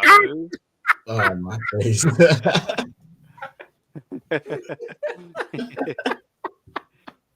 We got to have a little laugh about it, innit? Do you know what I mean? You got to, man. You got to. I've said it all season. If Madrid call for Saliba, he's gone. Don't be surprised if City try. Oh, no. If City freaking gets Saliba, then, oh, fuck. Now we're curtains. Then we're curtains. Just close it down. Arteta's head looks ergonomic. That's a new word, man. That is a new word. Let me write this down on my pad. Was it ergonomic? I wonder if he's going to use that in his first press conference. Ergonomic. I was more ergonomic on the last time we spoke. As African Cat says, we have ergonomic wingers, and strikers. Yeah, I'm just going to call it the Normski word because I probably won't remember it. I'll be like, you know that word that Normski said. Aaron, all you need to remember is egg. Yeah, so just put an egg in front of it. Nom. Yeah, ergonomics. Ergonomics. Yeah, ergonomics. Yeah. Egg on your face. Egg on your face. Ergonomics. Splattered all the way down. Well, you know what? We may have an egg on our face if Arteta wins next season, which I will be happy about. So. That's I'll about be the 10, first person. I'll be all omelette face. Aaron talks Arsenal's 6 foot Lil Wayne featuring Corey Guns. I don't know who any of them are. I know who Lil Wayne is. I know who Lil Wayne is. Corey Guns, I don't know. Yeah, is he Lil? Lil Wayne. Lil Wayne, yeah. He's quality. Fucking quality rapper. There's a 4 foot level must be with the heels. Yeah, listen, that's only on Tuesdays. Henri wants us to buy Turkey. Do you know what? I'm actually not against that. Left back? Is he a left back? No, he was a number 10. Who's Liverpool getting there? Verts. No, they're getting a left back, aren't they? Oh, that was the one from Bournemouth, I think. Frimpong. No, left back. He's right back. Oh, sorry. Who's the left back? I've got no idea, actually. What do I think it was? His name again? I'm sure the Liverpool is looking at a left back. I'll get the two names. That's it. I'm getting the names mixed up. That's it. Thank you very much, Oliver. Kirkes it was, yeah. Well, you know, it kind of sounded the same. Similar. So you finally took my advice and got a new chair. Well done, man. Haha. It's very economical. Economical. Arteta will destroy Ethan next season. A new manager would help Ethan get to new levels. And this is why I've said multiple times now, you get rid of this man, you get someone in. Not only will it help the squad, it would help the new crop of players. Your Ethan, your Wemrys, your Lewis Skellies, your Max Dowmans, who literally bullied fucking Czech Republic in the under-17 European Championship on the other day. My God, that kid is something fucking special. That kid is something special. This is why I say you've got to protect the kids. Protect the kids. You got to. Carl won again to 500, bro. Rich, big up, bro. Follow me on IG, and we'll have a collaboration over the course of the off season. Dazza can't reveal my secrets. I bet you can't, Suge. I bet you can't.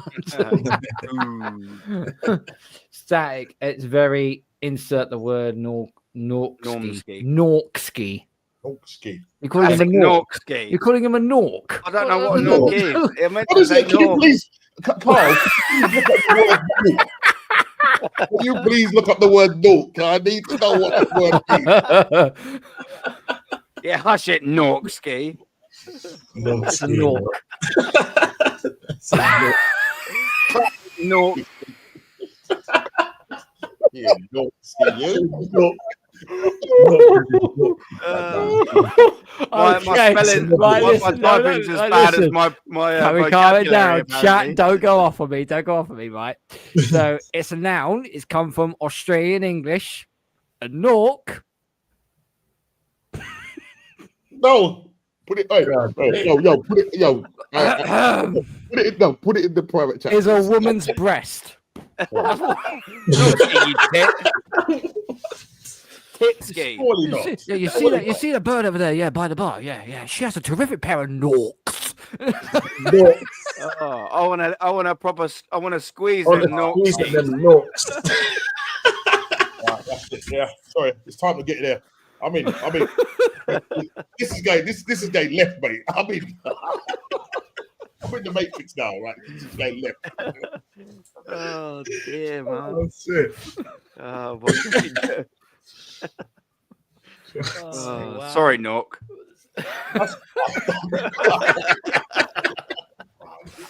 No, that's his brand new name. Well done, Aaron. Change my name, man. I'm gonna change You're still getting the Midtjylland t-shirt. You're still getting the Midtjylland shirt. It doesn't bother. I want it. I want that shirt. Oh, if they sell me short on that, I will wear it on stream and all to add to the joke. I just want the fucking shirt.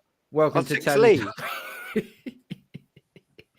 Lookman is the winger we need by a long shot. His stats, the fear he causes is superb. Lookman, I think, has improved. Will he be able to cut it in the Premier League, though? Because he didn't under Everton. So, Don't know. I mean, he's gone away. He's gone away. Done well at Atalanta, but I don't know. He did single-handedly win them, the Europa League. yeah, never underestimate Real Betis. Pellegrini will do it. Well, let's hope so. Let's hope so. Ergonomic wingers and strikers incoming. Ergonomic wingers and strikers. I hope so. Okay. Arsenal FC to City days are over. I hope so. I bloody hope so. Kirkes, Cherky from Leon.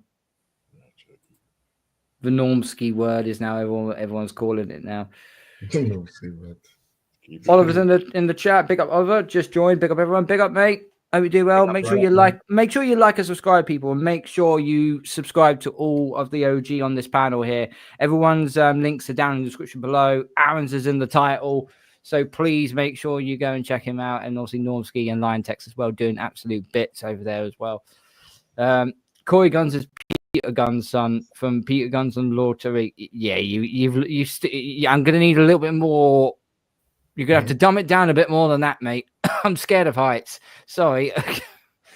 Wharton is a little injury prone, but would be a class signing. Wenger would have bought him back at Blackburn. Yes, he would have. Yeah. He would have. Yeah. His type of signing as well. Okay, all right, mate. Out you go. Out you go. It's on a guest destination. I don't know who that is. Oh, fucking hell. All right. I can't kick him out because he's on someone else's stream. I don't know who it is. Oh, well. Never mind. Dowman stayed back in Madrid after we played them. Surprise, surprise. Max Dowman. Wow. Dowman's a good... I finally got to actually witness him play, and this kid is actually flipping unbelievable. But then again, we also said that about... who's the guy who's playing in the second tier or the third tier of Spain right now? Oh, yeah, the little what's his name? Italian name. Italian name, yeah. What is that kid's name? It's gone out my head. Oh, mate. Someone in the chat. Someone in the chat. Can you find out for us? My head. Why am I getting a P in there? Well, I don't know. I don't know. Yeah, it's done my head in. What is that? What's that little geezer's name? It couldn't have been any good because neither of us can remember. Isn't it? Do you know what I mean? Yeah, I know what you're saying though. He's from Luton as well, like Jack Wilshere was. That's what the academy that we got him from. Yeah. Oh mate, yeah. What was his name? The little git, Patino. Yes, I was right with a P. Charlie Patino. Charlie Patino. The one. Patino. Yeah. I knew I had it with a P. Him being the next big thing, and well, that hasn't turned out well at all. Sadly for Crystal Palace, they've lost the most piece of their puzzle. Dougie Friedman, just look at all the gems he signed and found. Yeah, that's very true. That's very true. AL, the casual golfer. Evening, mate. Evening. Hope you're all well. Hope you're good. Stacks, but Normski's back to the Matrix, bro. Yep, he's already back in it. We can already see. Yep. Aaron, forget that. Get a FC Copenhagen shirt. They just won the league. What phase are they in? And Suji put, as an Australian, I can neither confirm nor deny I've had the odd Nork in my time. Was it good, mate? Was it good? Sorry, Norms. As an Englishman, Sorry. actually, Don't be disappointed in me, Norms, please. Bro, you just violated him. I mean, sorry. How many of those tenants you had, bro? I can't help myself. You just violated him. Sorry, bro. They are all rappers of the 90s and mid 2000s. Okay. All right. I'll let you off that. And if you haven't seen a pair of Norks come up north. I've replied to him. I've seen plenty of Norks up north. Don't worry about that. I haven't stayed down south all my life. Norks are right, bro. Big up the Norks. Big up the northern Norks, the southern Norks, the western one. Big up Norks globally, man. Globally. Big up Norks. Yeah, he's the Italian kid. As you were just responding, Mr. What about Aziz and his thighs? Hashtag zesty talk. Aziz. We originally had. Nice. What do you? Okay, this chat's getting a bit freaking zesty now. I'm not gonna lie. I'm not gonna fucking lie. To be fair, this is your fault, Carl, because none of us knew. We just thought that I misspelled it. It was him down there. It was him down there asked me to go look at what a Nork is, and I looked up what a blame Nork. us. All I done was misspell that, and it was you that read out the definition. Yeah, you read out the definition, bro. No one else would have known. I can blame. I'll tell you what. Let's go back 2 phases. It was my fault because I said to him, what is the definition? I thought it was just a made up word. I thought it was a made up word, man. I heard the name before, but I couldn't recall what it actually meant. And then I was like, as soon as I saw the meaning of it, I'm like, oh shit, yeah, now I know what it means. You didn't have to read it out though. That's your fault, Carl. Take ownership of your, take ownership. Come on, don't move like Mikel. Yeah. Small imagines, guys. Small imagines. I know one other guy besides Aaron who needs a new chair. Lee gonna make my guy's chair looks like it's been through both world wars. Dragged through. He'll happily get a brand new PC and do Mac and so on, but he won't get a new chair. Anyway. Here's another one. Come on. Okay. Come to Barcelona on the new beach. You may see Norks, but may see something. Oh, for God's sake. Golferese doesn't play. It means play, not plat. Plat that well as a 10. Play that well as a 10 is what you meant to say. Normski, I checked. Phase 3, 2 league titles in 3 years for FC Copenhagen. He. Love it. Straight up guy, and I am Cruz. We're being honest. Fair enough.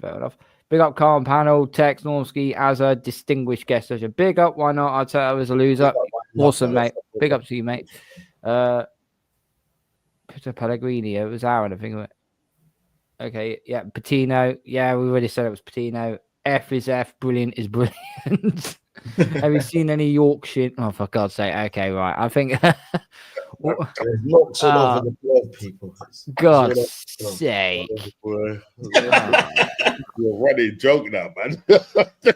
I think we've reached a point now where it's like, guys, listen, what I'm going to ask you all to do now, right? People in the chat, yeah, right, guys, go into your bags and take out the red pill, right? Everybody, go into your bags, take out the red pill. This hasn't happened. Yeah, it's just a figment of your imagination. You need that Men in Black thing when you press the thing and you whack the memory. You need that, innit? Oh man. Oh boy. Oh shit. Oh Jesus, man. You see, this is what Arsenal's turned us into. You know what I mean? It's Comedy Central, isn't it? Yeah, it's Comedy Central. No, for real, like, we should be talking about Arsenal winning a title. And all we can do is sit here and talk about Norks. Come on.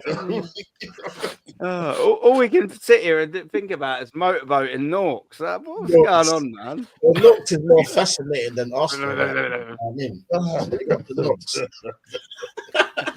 Oh, my sodding God. Right.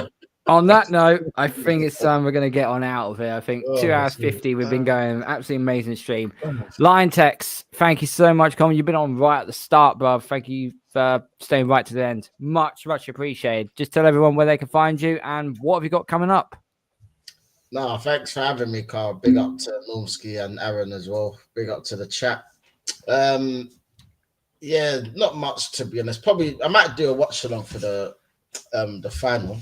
For the Chelsea final, and then probably do a show on Thursday just going over the season and stuff like that. So yeah, just subscribe to Liontekz TV on YouTube, people, and Liontekz on Instagram. I will be doing a new series, just interviewing different fans of their experiences of being a fan. So I'll get that sorted for the summer. So if any of you want to come on, just let me know and I'll sort it out, man. Yeah, it'll be good to get you all on my channel at some point, man. 100%. You know, Definitely. Awesome, bruv. Awesome. Normski, thank you for coming on, bruv. You're absolute laugh as always, and you talk so much facts. It's absolute pleasure to have you on, bruv. It really, really is. What have you got coming up on your channel? So tomorrow, we've got the What's Going On pod. We're just going to be doing a season review of all our teams, respective teams, and we'll be delving into my team especially and why we didn't do what we was meant to do, and just looking at just football in general, the transfer window, what's going to happen in the transfer window. Then on Thursday, the Bruised Banana show. Friday is the Aaron's show, call-in show. So I'll jump on that one. on, yeah, bro. I'll try and jump on, yeah, man. I'll try and jump on there, but as long as you don't say that word. Oh, you know it's coming. You don't have to jump on if you don't want to, no. But I will have my ergonomic chair with me. Oh, lovely. Me too. Oh yeah, and I'm jumping on with DJ B. We're doing a show together on Saturday. Yeah, so I'm looking forward to that. First time on his channel, so I'm looking forward to that. Awesome. Fantastic. Anyone remember a Charles cartoon, late 80s, early 90s called Venorks, an undersea SPE? No, please. Anybody? Right, we'll just move on. We'll just move on for that. Aaron, thank you so much for coming on, brother. You know how much I appreciate you. You know how much you've actually helped me massively for this channel, and I honestly can't thank you enough. Just let everybody know where they can find you and what have you got coming up, because I know you're almost back to full house. I'm guessing you got a huge slate coming up in the next week or so. Yeah. Well, when the personality starts coming back out, I'm usually hitting nearly 100%, man. No, it's been a pleasure. Thanks for having me on. I've needed the streams today, man.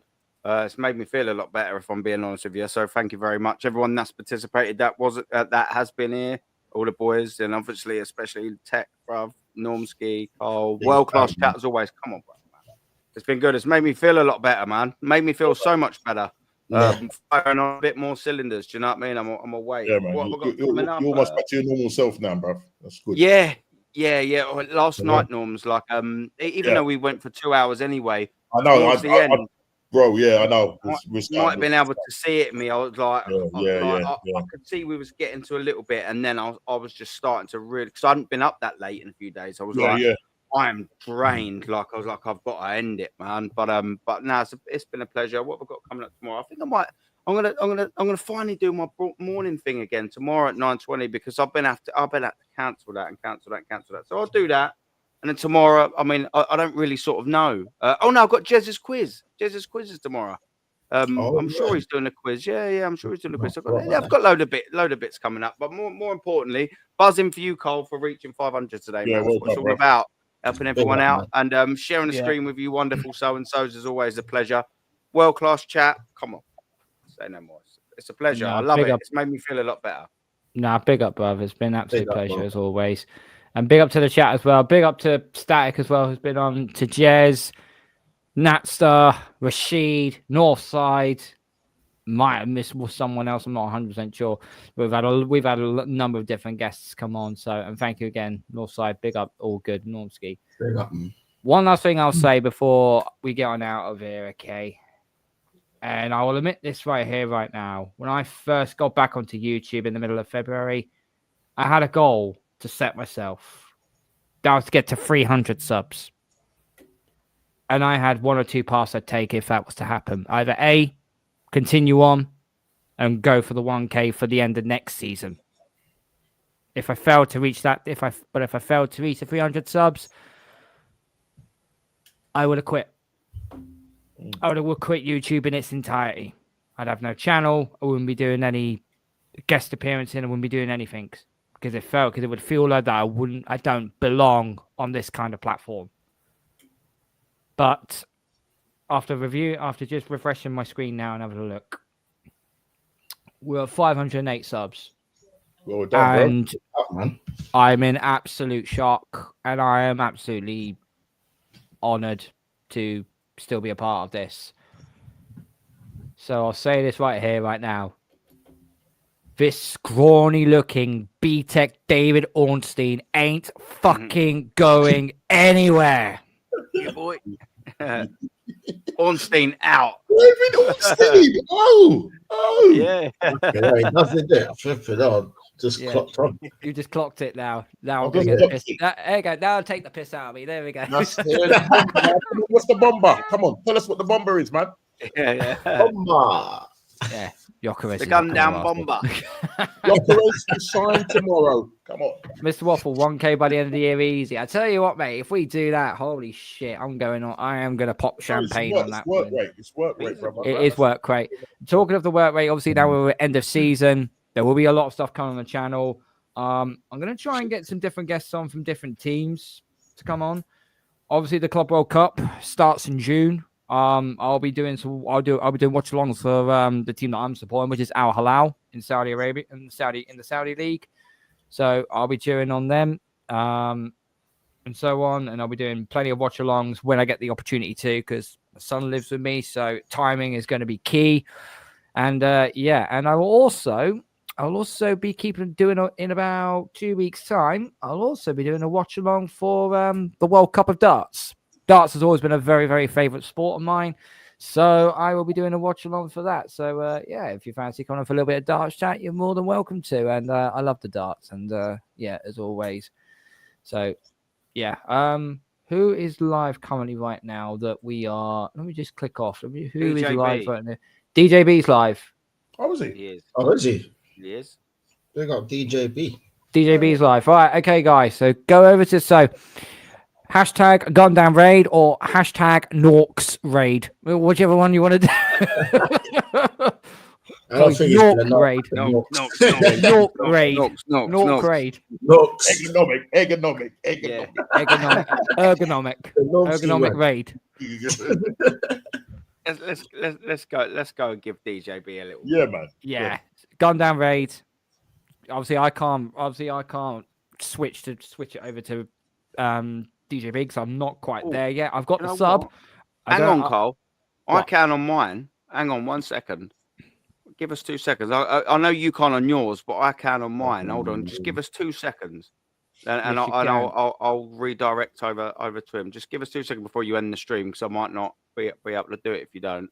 You've got more viewers at the minute than I have, so that's probably the best. Can you redirect the thing though as well? No, I mean, both can't. of us probably could.